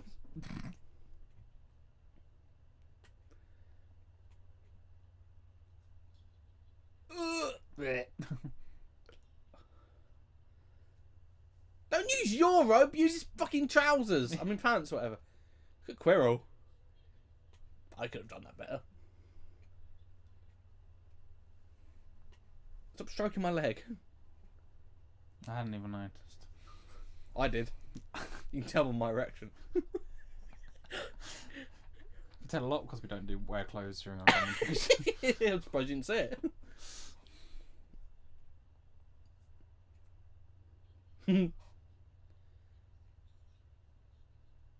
Pervert. Winks at him. Seeing me after class. Harry Clements, enough of the child rape jokes an hour ago. Well done. Apparently you've been learning spells in class, otherwise this would have been pretty much impossible.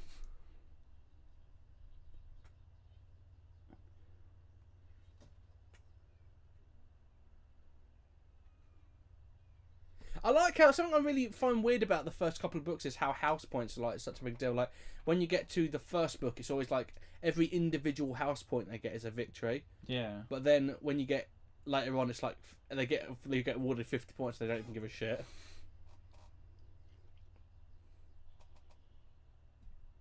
Don't be a pussy, Quirrell.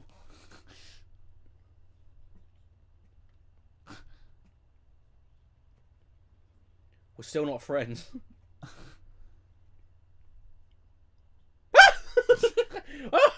Oh, sorry, sir, I didn't see you there.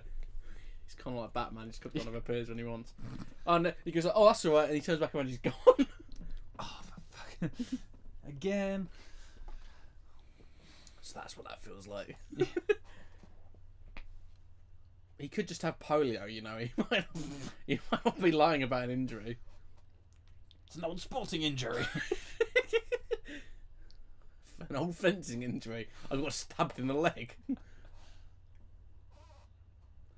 It's an old fencing injury. I got a sword up the arse. That's why he walks like that. In fact, he made it worse because the sword was blunt, so on the way out, it kind of like left some splinters in there.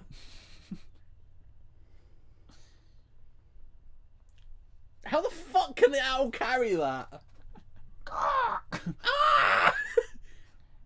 Fuck! It's been the screamiest commentary ever. I mean, like, you haven't screamed a single fucking word, but I have. Oh, imagine if the open is just another remember all. The Lots of packaging. The packaging was totally unnecessary. That's not just any broom. Turns out it is. Saw your room was messy. It's a broom. Yeah. He tries to ride it, just falls over.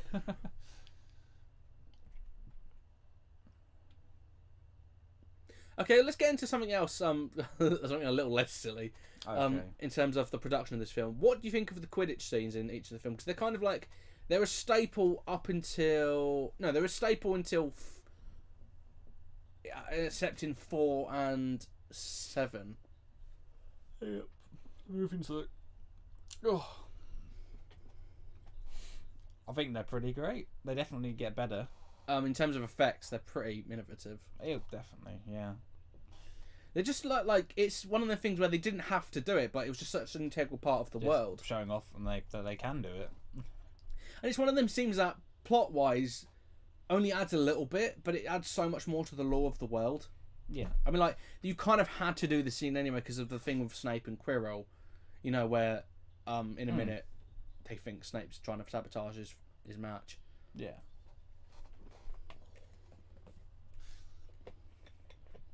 You don't have to wear that all the time, so I took mine out. No, Just I put it on. will, because Why? I won't remember otherwise. No, put it in your other ear then. That's alright. I was going to say I've had worse things in my ears. I even think the CG for the time has aged remarkably well. Compared to some of the other bits. Steady, steady.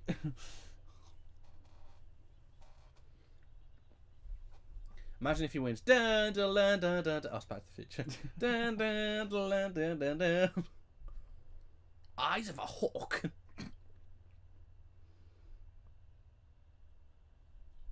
Make love. Play ball. Hang on, why did they release the bludgers first? Surely the bludgers going to go and start breaking her arms and stuff.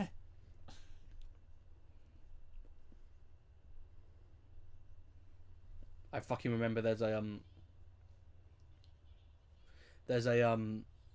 scene later on in the book where Snape is the referee, and I'm like, can you fucking imagine Alan Rickman doing that? Be incredible. Foul, you motherfuckers.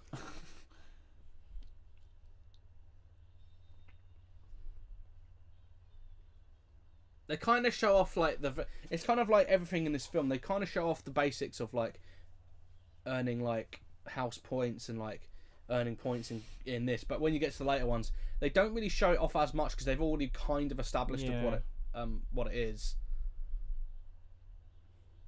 Which I kind of like, I guess, because in Chamber of Secrets, it's more about the plot is more important than showing off any of this stuff, and it gets a lot more plot driven. Whereas this is very much about showing off the world and is way more character driven, I guess. Yeah.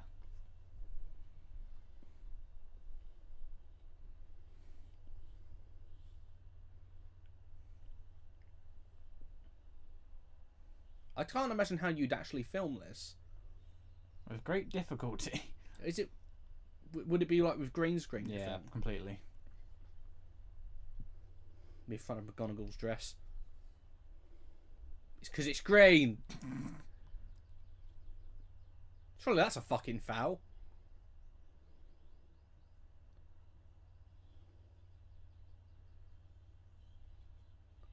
Sorry, why couldn't he have done that?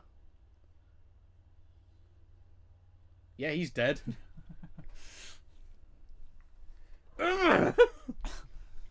So angsty. No, that's Goblet of Fire.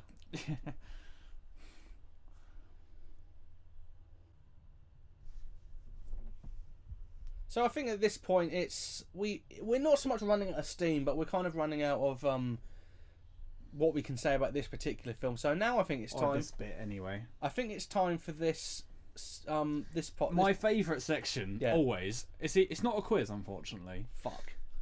I will do one of those later, much to your delight. This is the trivia section. On IMDb.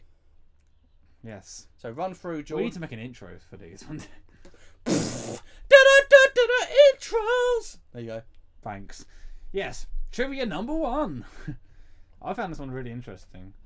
Warner Brothers originally considered making the entire Harry Potter series as a set of CGI animated films, That's or attempting to combine several of the novels into a single movie. no fucking way.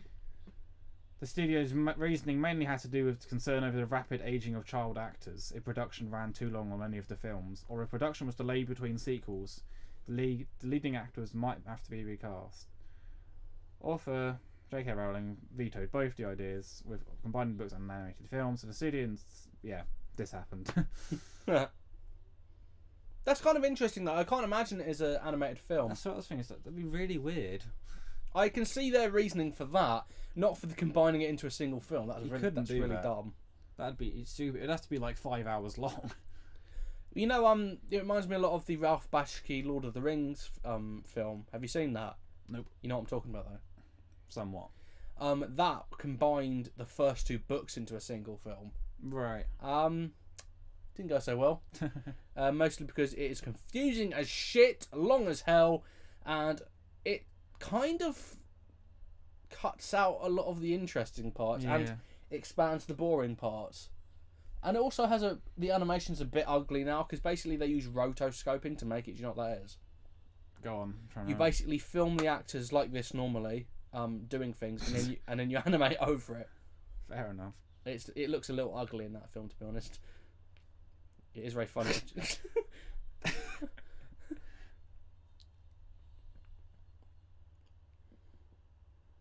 See, if they hadn't shot Quirrell there, it would have been less obvious he's the actual villain. Yeah. Should we have more trivia? That's what I was waiting for. Okay. The child actors in Harry Potter would actually do their homework or schoolwork in the movie. Basically, when they're doing it for work, they'd be doing their schoolwork. That's really mundane. Yeah. I don't know, that seems a little bit unfair. To make the school setting seem more real. Oh, that's fair enough, I guess. Kind of interesting. The last name Dumbledore means bumblebee in Old English. Does it? Apparently. That's kind of interesting. I actually think, because I think J.K. Rowling combined many different influences into this to kind of create a unique world. Say like the old names, like if you okay, let's say for example another name, Remus Lupin. Do you know who Remus and Romulus are? Sorry, I got lost. You might as well explain it. It's a old Roman or Greek.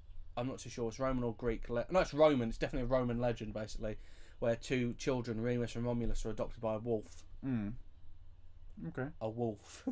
So he's called Remus as a reference to that. The Romulus name never really comes into effect though. Remus is just like, and Lupin is obviously. Lupin is kind of like a portmanteau. Yeah, it's portmanteau. That's the word. It's a portmanteau of Luna, and lycanthropy, which lycanthropy is a werewolf. Basically, a lycanthrope is a werewolf. Lycanthropy is the study of werewolves. It's a fictional thing, obviously, but it's got a cool name. Lycanthropy is a cool name. Fair enough. Not too sure about Sirius Black. I'm not too sure how that kind of fits into his dog form, I guess. Sorry, go on. It's around a thing. Perfect with him coming out, actually. During filming, Daniel Radcliffe changed the screen on Robbie Coltrane's phone to Turkish, or basically the language. Coltrane had to phone hair designer's Turkish father in order to find out Turkish for change language. Little shit. Actually, that reminds me of something we did to Ethan once. We changed it to Polish on his phone. He couldn't figure out how to change it back, and we grabbed his phone and smashed it into a cake. Yeah. And he got so. And we changed the password on his phone. Oh no, like the screen code, and you have to do like a combination. Yeah, like on Android phones. We changed that as well. He got so fucked off. Oh, jeez. But he didn't take it as a joke. The thing with Ethan is he doesn't take anything as a joke. So if you do something like that, he gets really fucking angry with you. But the thing is, he won't get angry with George, so he just got angry with me. Yeah. To be honest, it was mostly me. Next trivia. Okay. Should not have said that. So I'll be saying after the next bit of trivia. I don't know what it is. I'm just trying to find the best one. Hagrid's so meme-worthy in this film. Oh my god, Hogwarts at Christmas. This was one of my favourite things about these films and the books. The way they describe Christmas is fucking amazing. Like, it's basically the most Christmassy thing I've ever seen, next to Tim Allen in a Santa suit.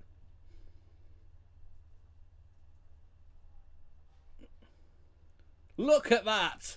Look at the tree! Hogwarts does everything, but it does it about 1,000,000-fold. So Halloween is basically pumpkins everywhere, people getting spooked. But Christmas is... Look how many fucking trees there are! Jesus. Would you like to know how many pairs of glasses Harry Potter used? Before you say that, I just want to say it's ironic that Hagrid brings in so many trees. Yeah. And about 5 people are in Hogwarts. So basically nobody gets to see them. So go on. That's great. Yes, would you like to know how many pairs of glasses Daniel Radcliffe went through? I would love to. 160. What, in just this? Just this. Fuck! Why? Did they break? Dunno. That's a bit... I can't imagine why he did that. I'd have thought that would have been over the whole franchise. It might be. Someone might have been an idiot. But... What about his wands? How many wands do you think he went through? I remember a story he said on that J.K. Rowling thing about stuff he kept. He kept a pair of the glasses and he kept one of the wands. Alright. And I think one of the robes, don't quote me on that though, but they don't fit him anymore, but... And he kept the owl.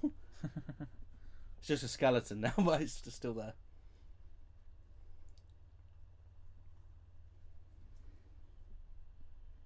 Something, even though I just praise the Christmas at Hogwarts, something I will not praise it is how shit the presents that Harry gets are.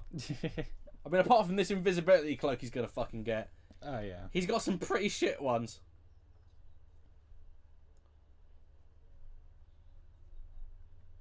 That's really sweet of Ron's mum to give him presents, knowing who he is.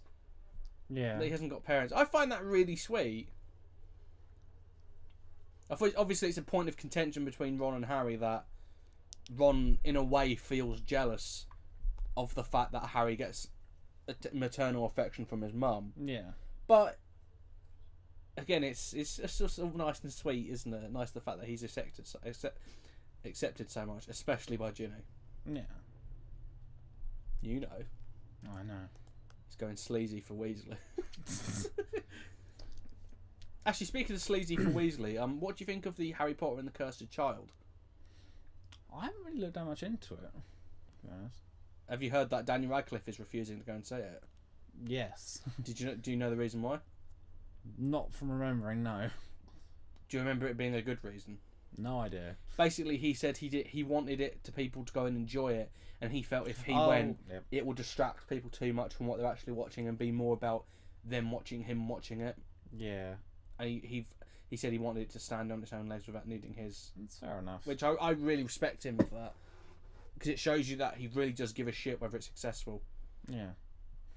Gotta say, that is really scary. It's really spoopy. One more bit of trivia. At his audition, Rupert Grint sent a video of himself rapping while explaining why he wanted the part of Ron. What the fuck? It's the whitest thing I can imagine. And he got it. How?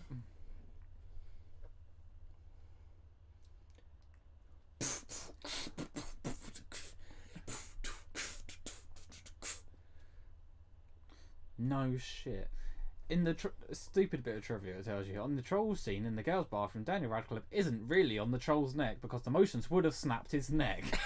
Therefore, the image was digitally added. Really? No shit. Oh, the god. That scared the fuck out of me when I was younger.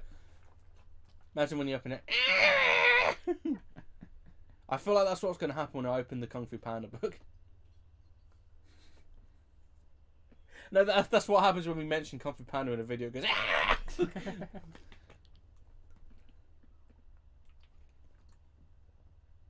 That's Steve's reaction when you insult Zootopia in front of him as well.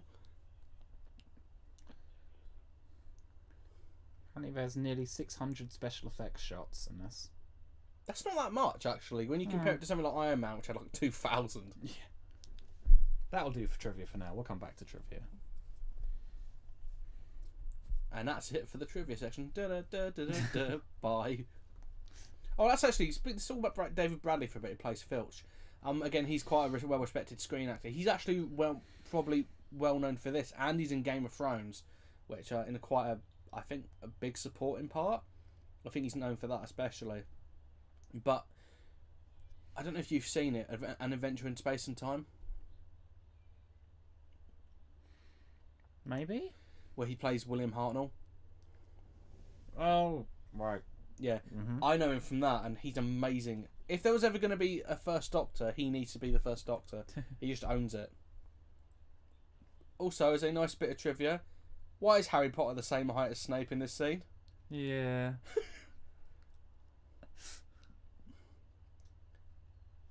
Go away. You can just, the thing is, you can just see Harry Potter's feet on the ground. He's not even looking at her.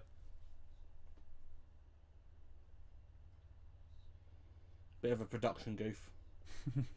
Done goof. Is it just me, or that fucking waistcoat that Alan Rickman's wearing has always looked really tight on him? Yeah. But you can see his abs.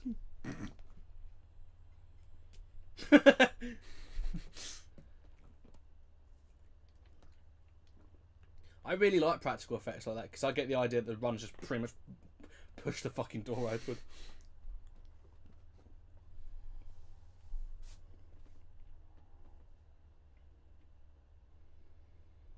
It's also a bit of a weird effect that when the invisible cloak is taken off, it's invisible, but when you had it earlier, you could clearly see it. Yeah. I get the idea that when he drops it, he can't find it ever again. I saw a bit of trivia about this, but I just need to find it again now. Harry's parents aren't actually standing behind him in this scene. Yeah, probably. They're actually a CG creation.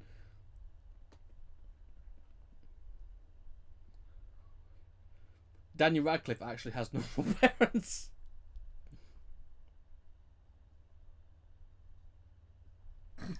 Random bit of trivia I missed, which I wish I'd said earlier. During Harry's first ever Christmas at Hogwarts, Fred and George bewitched Snowballs, the Zoomer, and hit the back of Quirrell's turban. In doing so, they were unknowingly hitting Voldemort in the face.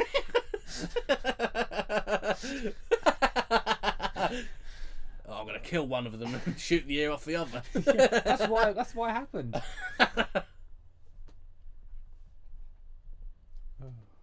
My God, that's amazing. Actually, there's a nice bit of trivia about Harry's parents.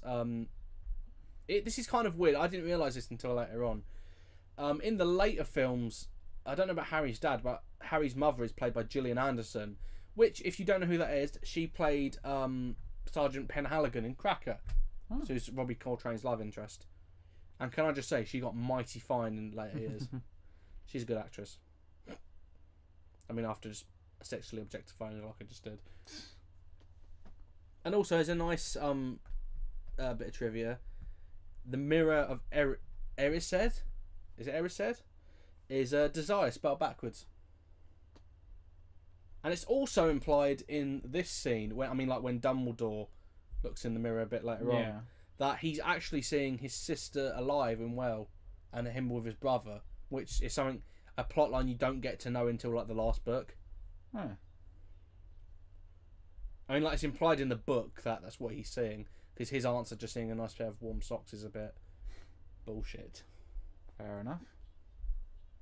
Again, it all nicely kind of links together.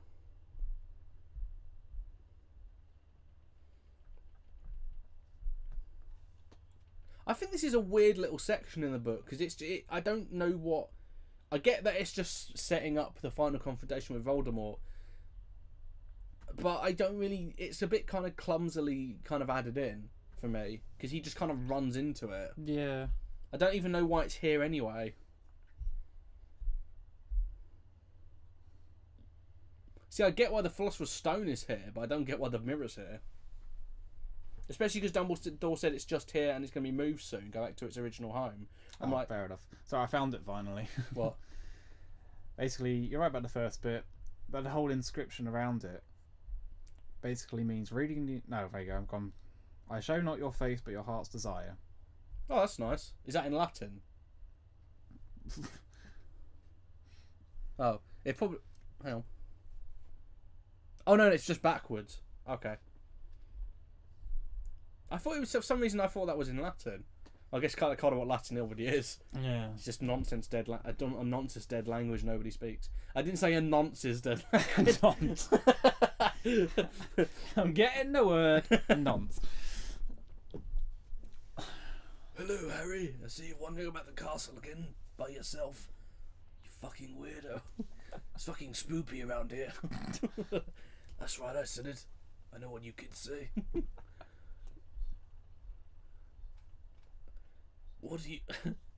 What do you see, Professor? Nothing. Harry naked.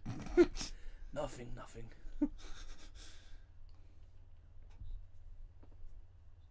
A nice pair of woolly socks on a young man. Nothing else. I see an Irish man replacing me in a couple of years' time. For some reason, that's my heart's desire. I didn't want this. I wish I didn't sound so much like I'd smacked a pope. Smacked the Pope. I would say smoked a pack.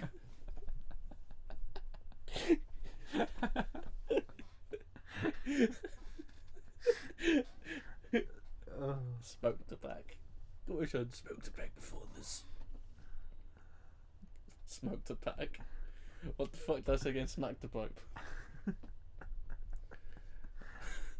Jesus, you had this coming.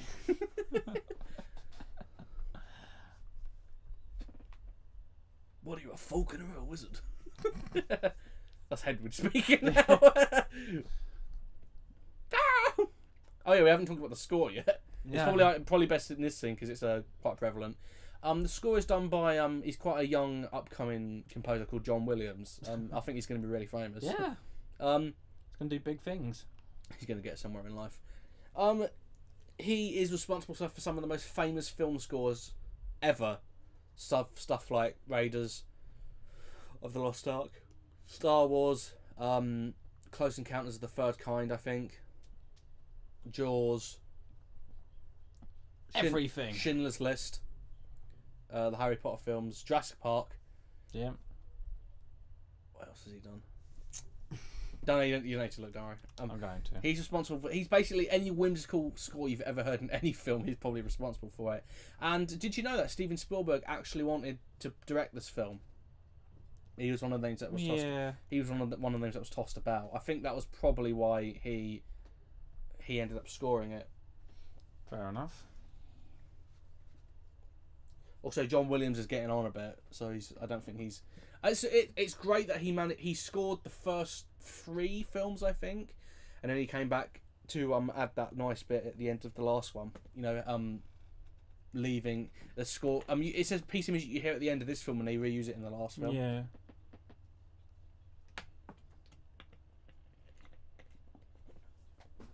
But he's done all the music for all the Star Wars films, all the Indiana Jones films, one of the Jaws films.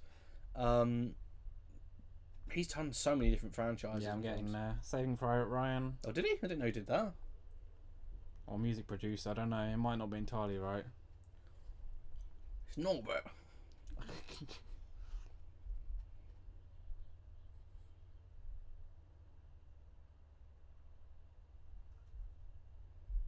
I can't. No more like spring into mind at the minute, to be honest.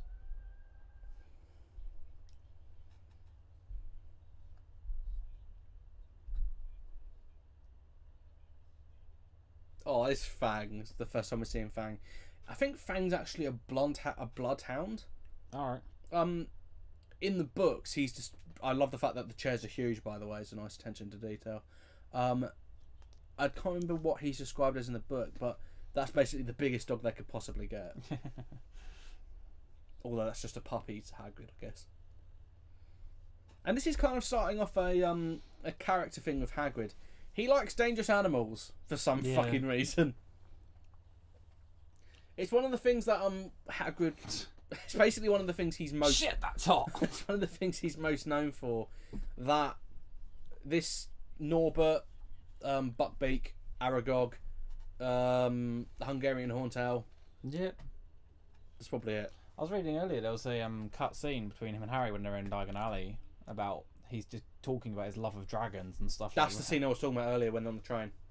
Yeah. When he says how much he always wanted a dragon. Yeah, you said it was cut then. Yeah. Oh, was it?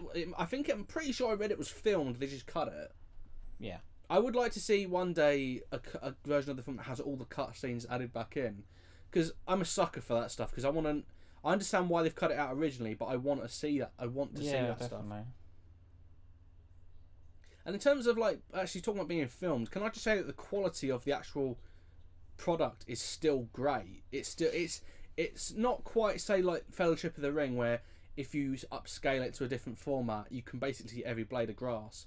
But it looks really, really clear, and it just looks really nice. Definitely. It's not shot in what I would want, because I'm kind of a sucker. I want wide frames, and like I want it to take up the whole picture.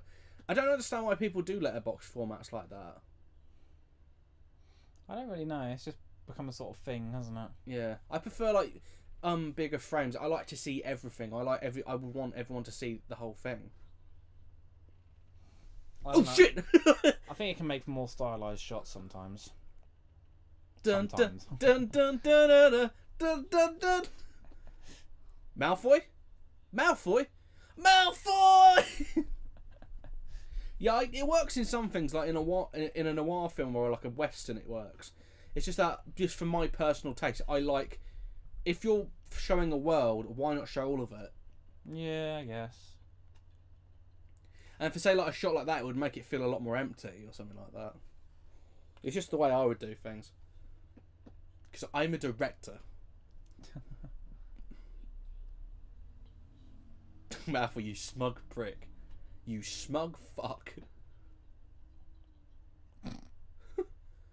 Yep. Also, a nice bit of trivia. This is where kind of the film kind of diverges a bit from the book. Originally, the plot with Norbert takes up a bigger chunk of the book, where they help Hagrid look after him until he gets too big to look after. And they tried to take him to the top of the astronomy tower so Ron's brother Charlie can take him away. If you remember in the Philosopher's Stone game, we actually did see that cutscene. But basically, Neville gets caught with them. It's not Ron that goes with them. It's Neville, Hermione, Harry, and Draco that go into the woods. Ron's not with them. Yeah. But they kind of changed it around a bit. I get obviously to condense down the book. It's pretty much the same plot line anyway. This seems safe. Yeah. Sending them up to children alone into that deep, dark, spoopy wood.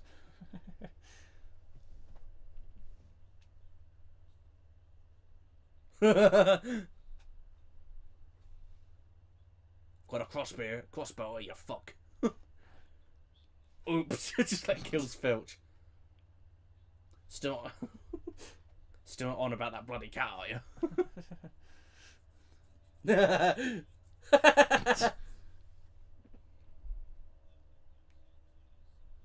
I'm not a man, I'm a giant.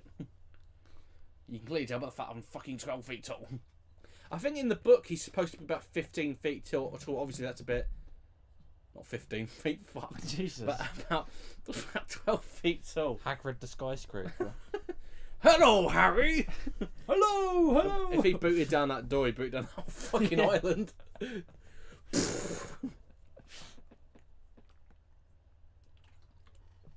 Wait till my father hears about this. Oh, don't worry. I'll tell him myself. At your funeral.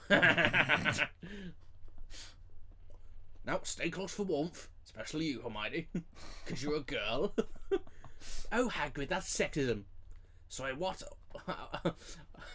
All I heard was, I'm a woman, I need protecting.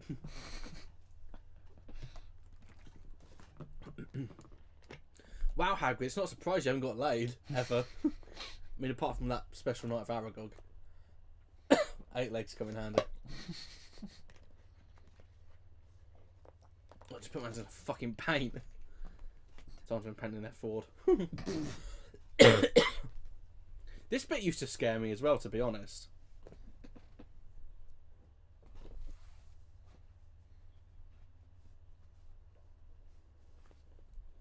You never really see a unicorn in the entire film. I mean, apart from this one that Voldemort's munching on, you never really see one later in the film. But wands are actually made out of unicorn hair or dragon heartstring. Or what was the other one? Phoenix feather. Yeah. That's it.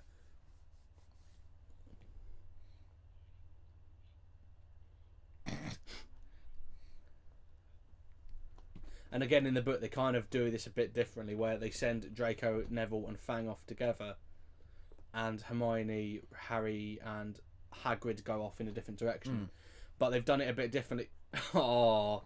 In the book, basically, Draco scares Neville, so Hagrid has them swap round. So, like, because you know that Draco won't spook Harry as easily. Yeah. So then this scene happens, but they basically just kind of shorten it down a bit.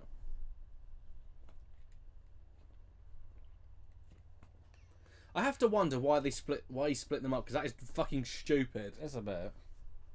That's never gone well, ever. Just why I'm not a teacher. Because you're a fucking oaf, Hagrid.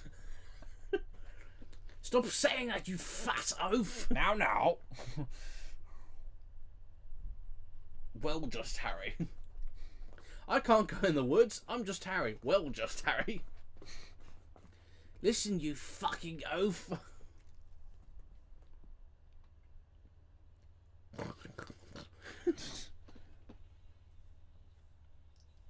Oh my god.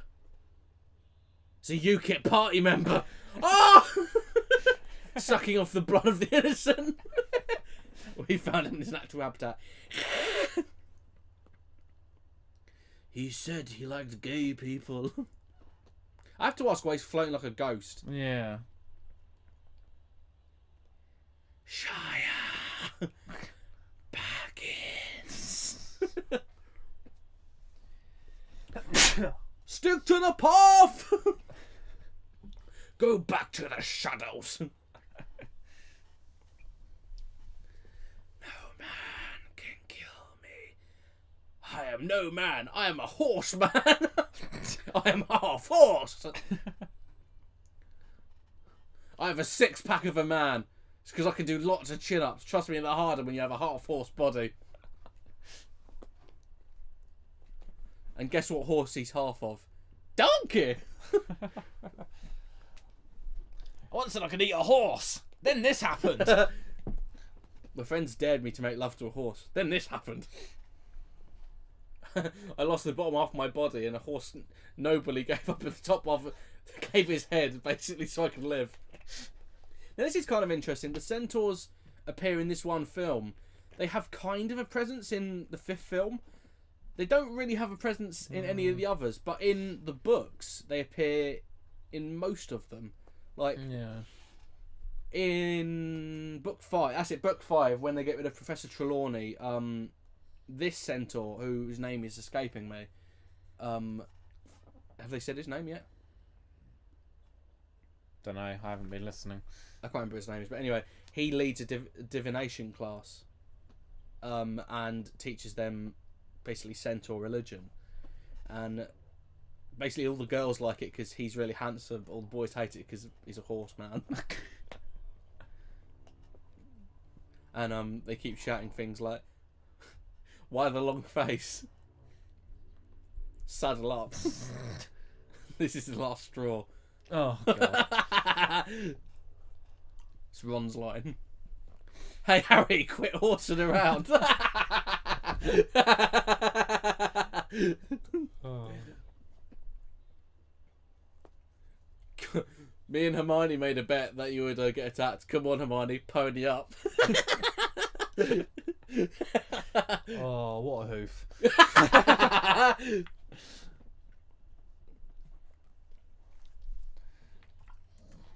Do you think Chamber of Secrets is a hoof done it? So, what, you found a unicorn in the woods? Hoof did that, Harry. Oh, fuck you, Ron. Sorry, Harry, is that the last straw? Fuck's sake. This is going to be fun, giving Ron all the punny lines. Unfortunately, it might not happen as often as we want it to. No. Do you reckon Harry's a clopper? Do you know what that is? Nope. I'm going to explain to you... Oh, no, actually, I want you to look up right now what a clopper is. Just type in clopper meaning. I love the fact that Ron's such a rebel and he just undoes his tie like that. Doesn't even tuck his shirt in. Too hardcore for me. Urban Dictionary. That's a good start. Yeah, Urban Dictionary. Don't read it out.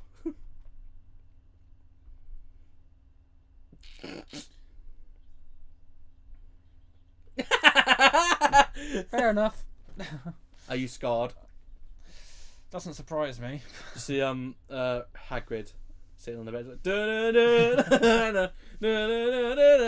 he's playing it on the flute. Oh no, he's playing the Bremen Mask song from Majora's Mask. I was off my tits. I was with nearly legless Nick. Ole, ole, ole, ole. Go on, Hagrid, another pint. Get your eggs out. Get your eggs. Down it. Drink it down, you Zulu. Why you drink it down, you Zulu chief?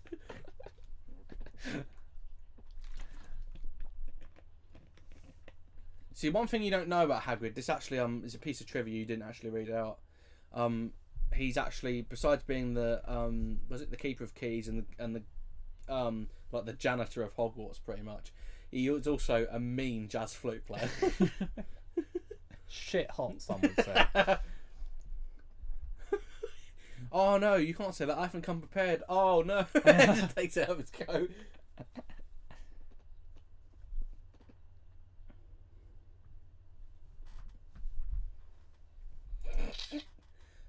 Potter, shouldn't you be practicing with your new broom? Yeah, Harry, said Ron. You shouldn't sweep this under the rug. Oh! Oh! Why are we friends?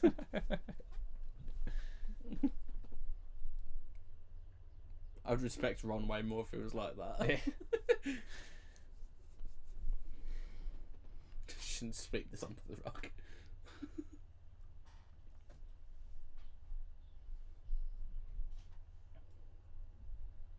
Can't I jump into some Can't jump into some conclusions there, aren't we, Harry? Someone might think you're up to something. You what, mate? Nobody was asking you, Weasley, you peasant.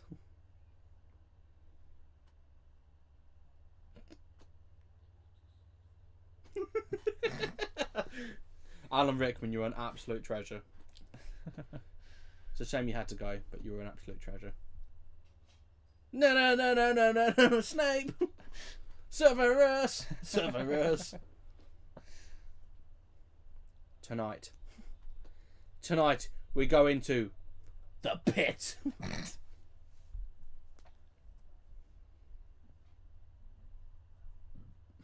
Obviously, it's close to dying. Those aren't bad. Oh fuck, he's here. I've been expecting you, gentlemen. The chair just kind of turns around. Bit late to be up, isn't it? The fire goes. Just a couple falls it. You'd think someone was about to croak it. Oh God, Ron! Hey, Neville, why don't you hop along? Oh, for fuck! And he just hits it.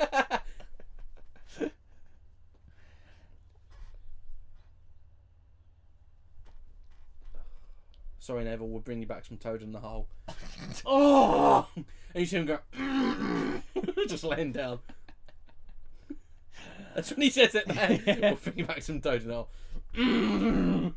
He starts trying to move about.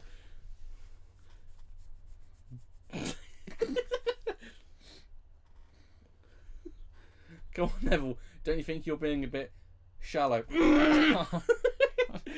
He's like a gimp.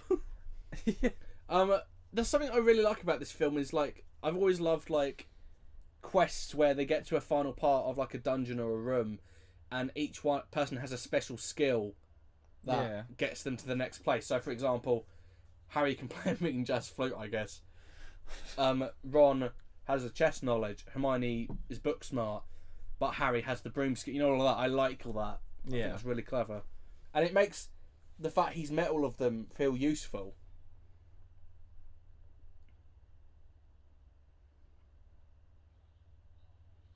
Oh man, Harry, this is so powerful. Ron, not now!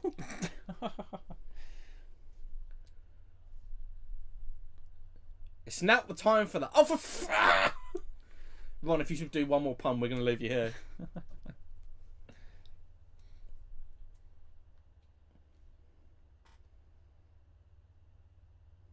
I love the realisation that the harper stopped as well.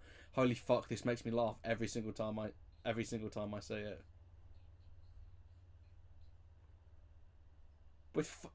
Yeah.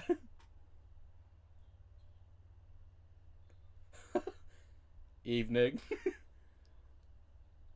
Oh. Oh. Savile.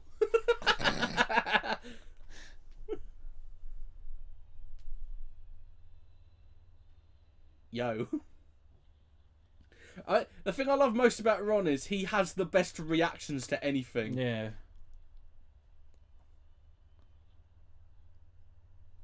Come on, George, you got your best plant puns coming up. Look, guys, just calm down. We've just got to plant ourselves in this moment. Yeah. Oh, for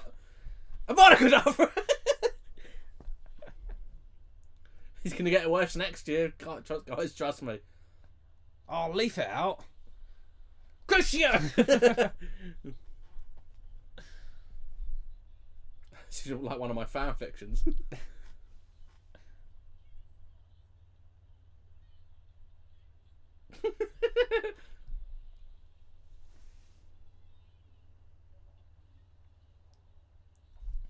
Again, that's something I like about this particular part of the quest. I like the fact that, again, it's not about using violence, it's about thinking your way out of it. It's a nice kind of lesson for children. If you pay attention in school, you'll be alright. Fuck off, is that a light fall? That's concrete! I mean, my tailbone shot up through my mouth, but...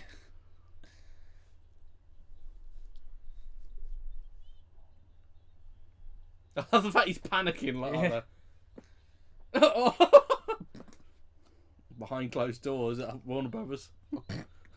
It was tough getting the part for this.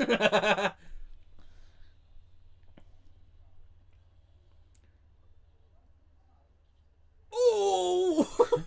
Ow, bad touch. Oh, my ribs. Bloody hell. Perfect pun position right there. I've got nothing, but... Fuck, that's so annoying. I might add something in post. Yeah. Like, as soon as he falls down. Perfect.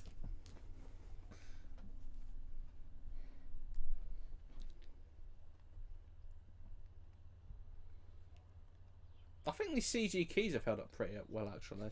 It's really rooting for you guys.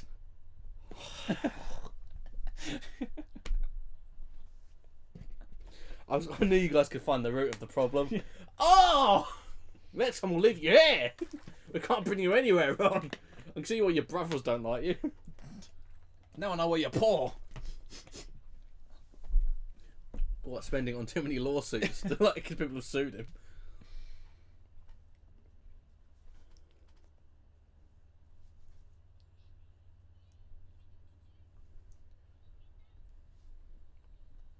Don't worry, Hermione. I think Harry has the key to the solution. Oh! In the next room, he's going to be like, "Hey, Ron, it's a Tristram. Why didn't you go next?"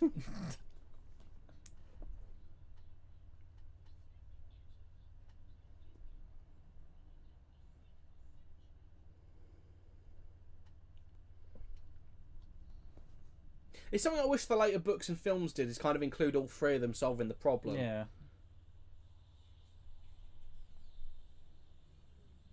Again, it felt like they were all needed. Because if Harry had come down by himself, he just wouldn't have done it. No. Actually, that's the thing I haven't asked. Do you prefer the film or the book? Oh yeah, we haven't done that yet. As he scratches his balls. Yes, my balls are all the way back there, on the back of my thigh. Where's a hot day? I So like, can't. I'm not gonna say one or the other. Maybe both. oh, it's such a cop out. No, it's too hard to choose. I think the film's more entertaining, but ultimately the book has a little bit more. It kind of fills the gaps a little bit more, and like there's some plot holes in this film that if you'd read the book, you know, would be fixed. If you know what I mean. Yeah. Now this is actually one of my favourite sections of the lead up to Voldemort, because again you're having to utilise Ron's skills, and also the set design is just really, really solid. Definitely. In fact, I think this is one of the best looking sets in the franchise. Is this at the Experience? I bet they probably might have got Not the whole thing. Some of the pieces are. I'm gonna say they might have probably got rid of it. Yeah, but some of the actual chess pieces are there, which is quite cool. What are some sets at the Experience that aren't there? Just that ones that you can off the top of your head. What about the Basilisk Chamber? Nope. I can tell you what is there. It's probably easier. Yeah, go on. So you've got the main hall. You've got the Gryffindor common room and The boys' dormitories. yep, that's there. You've got Hagrid's hut. Diagon Alley. Yep. You've got like the dark arts classroom. That's pretty cool. Um, What version of the Dark Arts classroom is it? Remus's one. I can't remember which one it is, to be honest. I just remember there being one there. You've got Privet Drive. Is it Dumbledore's office? Yep, Dumbledore's office is there. There's quite a few actually as you go through it. That's cool. That's cool. Um, What about Sirius's house? nope, that's not there. You've got I guess that's just a house they might you just use then. a bit from the Ministry of Magic, What, the hallway? like the hallway, and you know the big statue. Oh, Magic is Might, yeah. That's there. Giddy up. I think that's it. But there may be some other bits and pieces, but that's the main stuff. Oh, And the night bus is there, oh, that's cool. and obviously the Hogwarts Express. Have they added stuff since you've gone? The Hogwarts Express. I mean, that's since you went last time. since I went. No. I only went in December, so it wasn't that long ago. So, like, is it a thing they're going to keep expanding on, or is it? Oh, Hopefully. what about the free broomsticks? What at the pub? No. Oh, is I haven't that got the Universal tour? I'm thinking. Maybe it's that one. I know there is another sort of Harry Potter thing somewhere else that does have a lot of stuff. Yeah, in Universal. Yeah. Oh no, maybe the Warner Brothers lot. I'm thinking of what we're talking about. It's in America anyway. I know. There's another one. Yeah, because they have the whole of Hogsmeade there, don't they? Yeah. I They guess are they, expanding out. I guess they have to like split it between both places. I Yeah, guess. exactly. I think the use of montage here is really nice as yeah. well. Sorry, go on. And it changes throughout the year. So, like in summer you have like the normal sort of sets, and in winter they put on the Christmas sets. That's really cool. So it's good they do update it throughout the year. You see both sides of it. It gives a reason to go back as well. Is it like a tour? Or is it just a place you walk through, or is it like is it like a tour? There's a first bit. There's like a little video introduction thing, which basically just talks about it for about 5 minutes at the most. Well, like Jurassic Park, the bit when it says "I'm Mr. DNA," that like that. Kind of. And then you sort of get up at that. You walk through, and you're at the entrance to the main hall, and then that opens. They sort of talk you through the main hall a bit, another 5 minutes, and then you're on your own. Oh, that's cool. Oh, so it's kind of good that it's not just a tour that you're talked through the entire film. No. Because to be honest, I don't like stuff like that. I just want to walk about. It's better. They just talk you through to some of the main hall bits, just sort of introduce you to it. So if you in different parts of the experience, are there people there that will explain that stuff to you if you want them to? No. Or is it, okay. Everything is kind of labelled. Oh, okay, fair enough. Again, I like this part of Ron's character because he's willing to sacrifice himself here for the greater good, basically. Definitely. Is this your favourite part of the lead up to Voldemort? Yeah. Actually, sorry, go on. Once you get here, it's pretty good. I will point out they actually do cut out a part of this whole section because they do Fluffy, the Devil's Snare, the Charms one, this one. Then there's the next one, which is Snape's room. Remember that every room is designed by a teacher. Yeah. So in Snape's room, there's a potions thing that they don't. Remember we did it in the game. Yep. They don't do it in this film though. Fair enough. I guess it's kind of long enough as well, isn't it? I can see why, but How many have we had again? it's fluffy. This is the fourth one. Then Voldemort's the next one. Yeah, but it's kind of a good amount. Also, you've already kind of shown off Hermione's knowledge with the Devil Snare thing. Yeah. So you don't yeah, because that makes sense. Because then Fluffy is them working out together. The Devil Snare one is Hermione using her skills. Yeah. Harry was on the broom. Ron uses his chess skills and his everyman self-sacrificing quality. Fucking hell, that is quite a hard fall. Yeah. Oh, did you see that scratch on his face then? Yeah. Oh, Jesus, that looked really painful.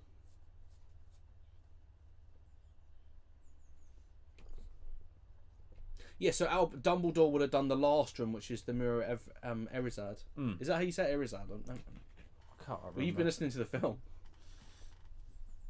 Doesn't mean I've been paying attention to what I'm hearing. Good point. Good point. I remember that shot from the trailer as well. Yeah. Very wobbly sword. Yeah. Pulls out a shotgun. I now tender my resignation.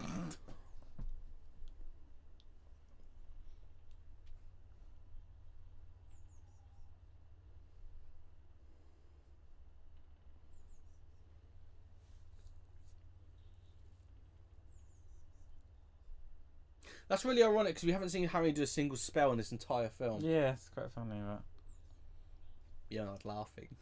ha.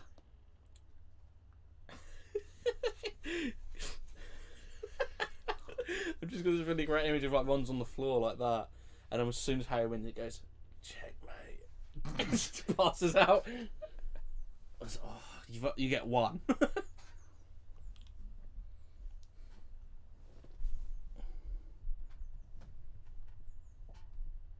Oh, and the wand store. That's another one. Oh, Jesus. From experience. So, like, the Diagon Alley, so you can walk up and down that street. Can you go in all the shops? You can't go in the shops. Is it just the... It's just, like, the actual alley, and you can see, like, they've made up the shops, but you can't actually go in them. Well, I guess they don't want you to mess them up. Yeah.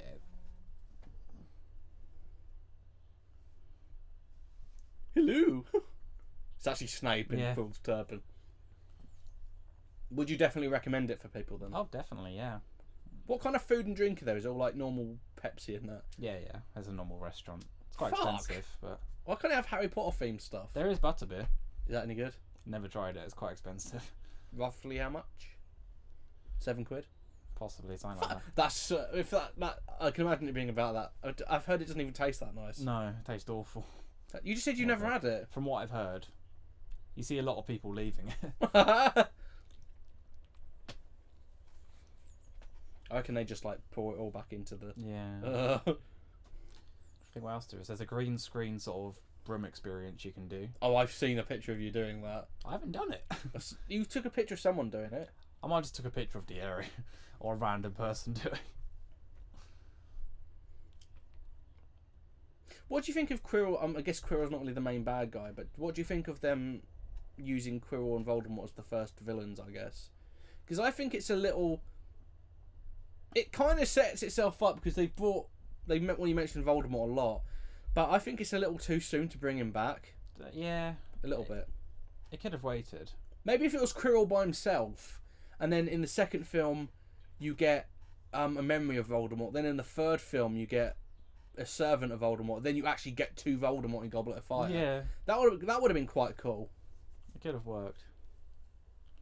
It's not that it doesn't work at all. No, it's just that I think it's a little premature.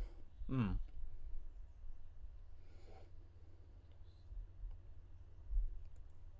You see the Harry in the mirror flipping Voldemort off. His awkward grin.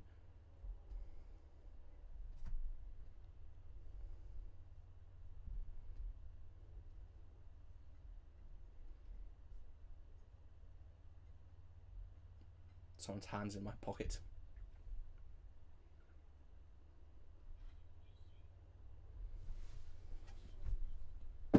Such bullshit.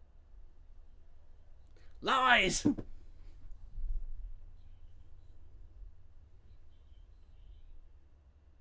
see dead people.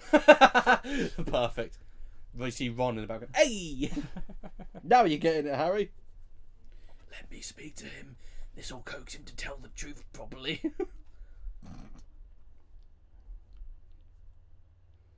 He's got a mullet underneath that.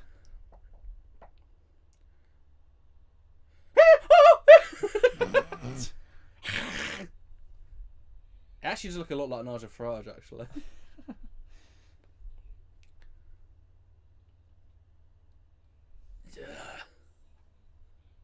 It's good to face off once again.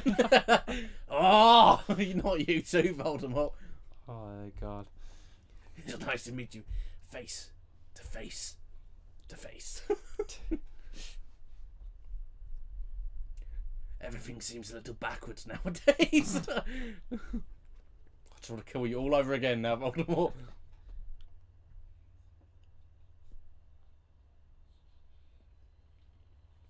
It's the Flame Alchemist.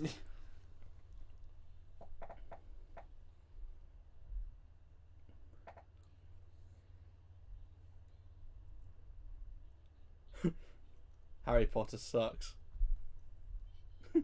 No, hang on, you gotta say it like this when he leaps him. You go, Harry Potter sucks.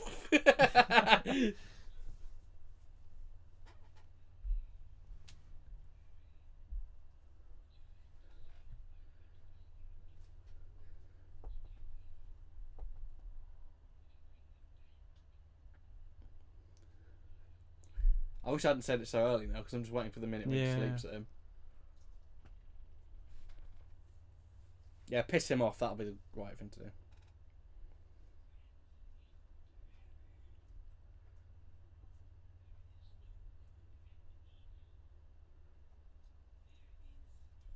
You could jump through that fire. Probably, I mean, like, you probably set your Christmas jumper on fire. It's worth. It's already ripped. So. Yeah, it's worth sacrificing.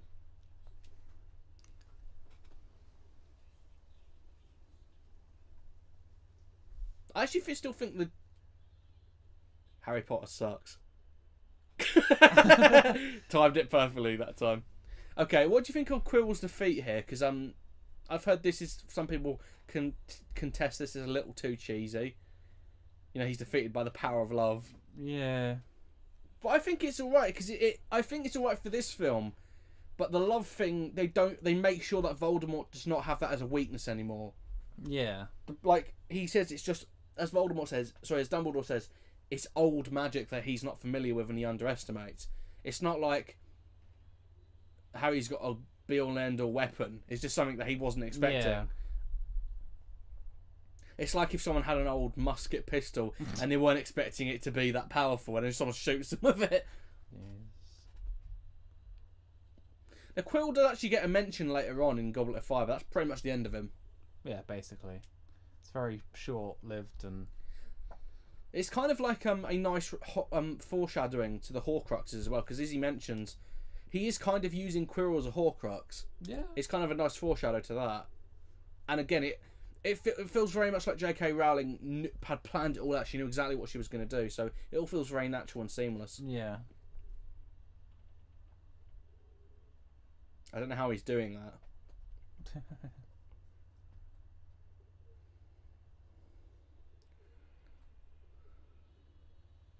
Been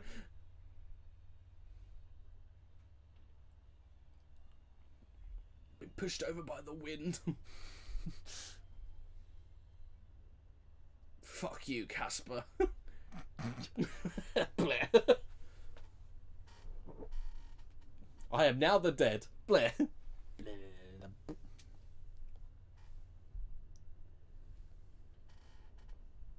Shall we start summing up this film? And what we think of it and its place in the franchise? Would you like me to go first or should Why you? not? You can go first. You sure? Yeah. Because I'm going to reach the end of my sentence and you're going to say, you've summed it all up for me. You sure you don't want to go first? Fine.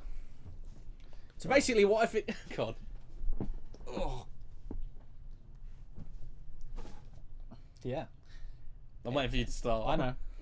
It always... I don't know. This film, it gets better every time you watch it still. Easily. You just forget like how good it actually is. Because I can't remember the last... Probably when we last did it, it was the last time I watched this. which was 2 years ago. yeah. I You don't forget about what happens, but it's always fresh and interesting rewatching it again. Yeah, I agree. It's like what we were saying about earlier, like, oh, you can happily reread it every time. But saying that, I probably can rewatch this quite a few times and still be quite happy with it. Yeah, I agree. Like, music's amazing, the acting's amazing, among, well, most of them, but you know. It's a little rough with the young actors, but I understand why. Yeah. They're just getting used to It's acting. not a problem. But yeah. It's not. It's not unbearably bad like some child actors are. Where these films sort of don't have a age or a time to them, it kind of can be every generation's film still. Easily be rewatched. Yeah. Like, this is a film like the generation before us had Star Wars. They showed us that. This would be the one we'll show. Yeah, that's a Kind really of. good point actually. And yeah, this will go on for quite a while, I hope. Quite interesting to see how else it expands. Obviously, we've got Cursed Child and all this kind of stuff going on now. And Fantastic Beasts coming out this year. Just hope it doesn't sort of oversaturate it and get a bit dull where it's trying to get as much out of it as possible. Maybe. I know there's a lot of ways you can take this film and the whole sort of franchise. And Well, to be honest, I think it'll be alright because Fantastic Beasts is being written by J.K. Rowling. yeah, that's pretty safe. Yeah. Would you like me to expand on that? Trying to think if there's anything else. As a film, do you think it is solid? Definitely. It has a beginning, middle, and end. Definitely. Okay. It's a perfect story. And like, this one's, I looked at earlier, it was the second to first longest. The second longest film. Nailed that. That's an easier way of saying that. Yeah, definitely. But I wouldn't say it feels like that. It only feels like that at the moment because I'm really busting for a piss. And I didn't want to stop. That's why I've been moving around quite a bit. It's like, come on, end! So you can feel it sloshing around. Would you like me to expand on that? What, my piss? No. Yes. Would you like to go for a piss and then we'll just... No, we're finished. We're almost there. I've waited longer than you this. also. Okay, I think this is a timeless film. Like George said, it's got no age to it. Got no real discernible thing that ages it in any way. Like, for instance, it hasn't got those shitty Inception noise. It hasn't got certain tropes that people follow just for them to become dated and aged. It is just a simple story of a boy becoming a wizard, and it like George said, I will happily rewatch it. I don't necessarily agree that it gets better and better, because I think the other films get better and better as they go along, because it's just how a franchise works.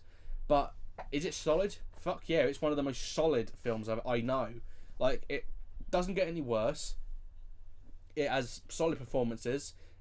The actors can be a little spotty sometimes, because, well, the teenagers, and because did you get it?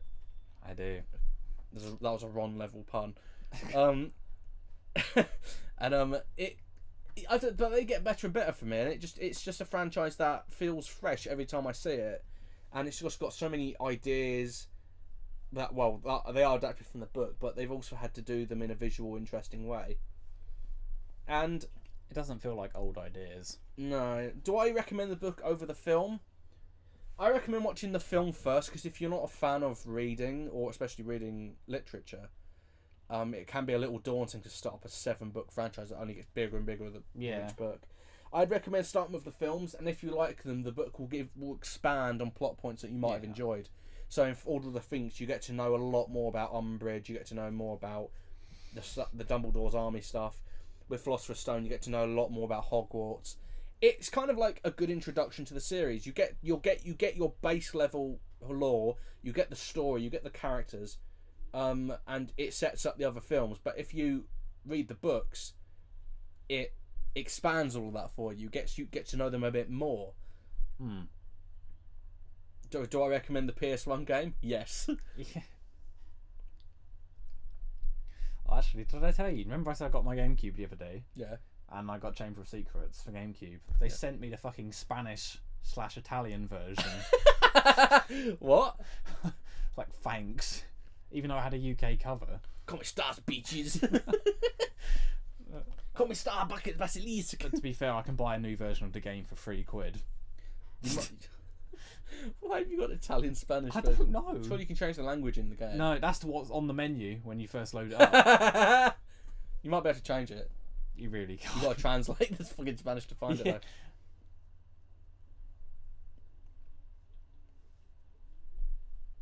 We will be doing that soon, by the way, people. Yes, Probably it's been fun. Probably next year, James. I mean, like, it's got to learn how to read Spanish and Italian first. Yeah. But it's going to expand our cultural interests, as well as teach us a new language, probably. No, we will be doing the GameCube version in English, and I don't know, maybe the Prisoner of Azkaban game after that, because I quite enjoy that one. Yeah. I haven't played any one after that. No, though. that's enough. I've heard they get a little boring after that. Because they stopped trying to have their own stories in the games. Yeah. I like that. It's a nice moral for the story that Neville ultimately is the one who wins the day Yeah. by hearing Ron's shitty puns.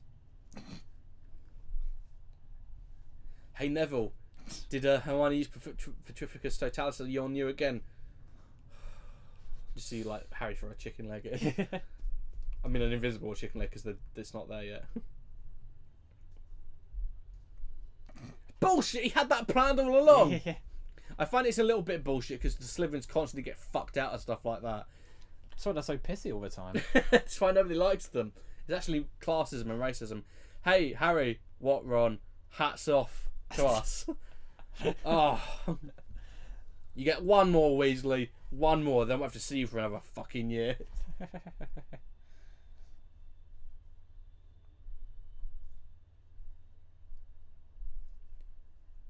Wink. And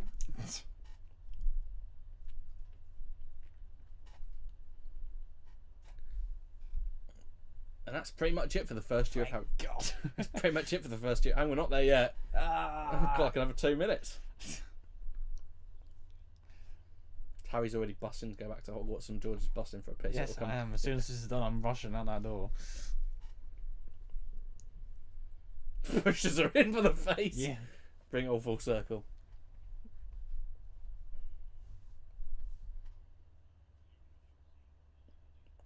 I was trying to be honest, but you know. Just too big. That's a huge book to Harry, but it's a tiny one to Hagrid.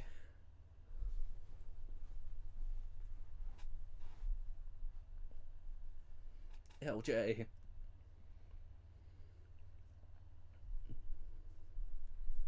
Your mum looks really nice in that picture. Don't know about your dad though. That was just after he finished his stripping days. He's really tired from all the dancing.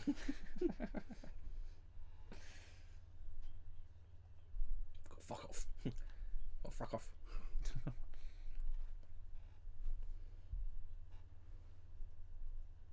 I love the music they use in this scene as well. It's I think it's called Leaving Hogwarts or something, but they reuse it again in the final film in the series. Nice. Deathly Hallows when they're seeing their children off. Yeah. Again, it's a nice callback. Remember, Harry, you're a wizard. I'm a what? Not this again. Just get on the fucking train. Oh, imagine if the train started pulling away and Harry's like, guys, open the door. Let me out. Guys, no. Well, looks like you're staying here for another year. Get in the hut.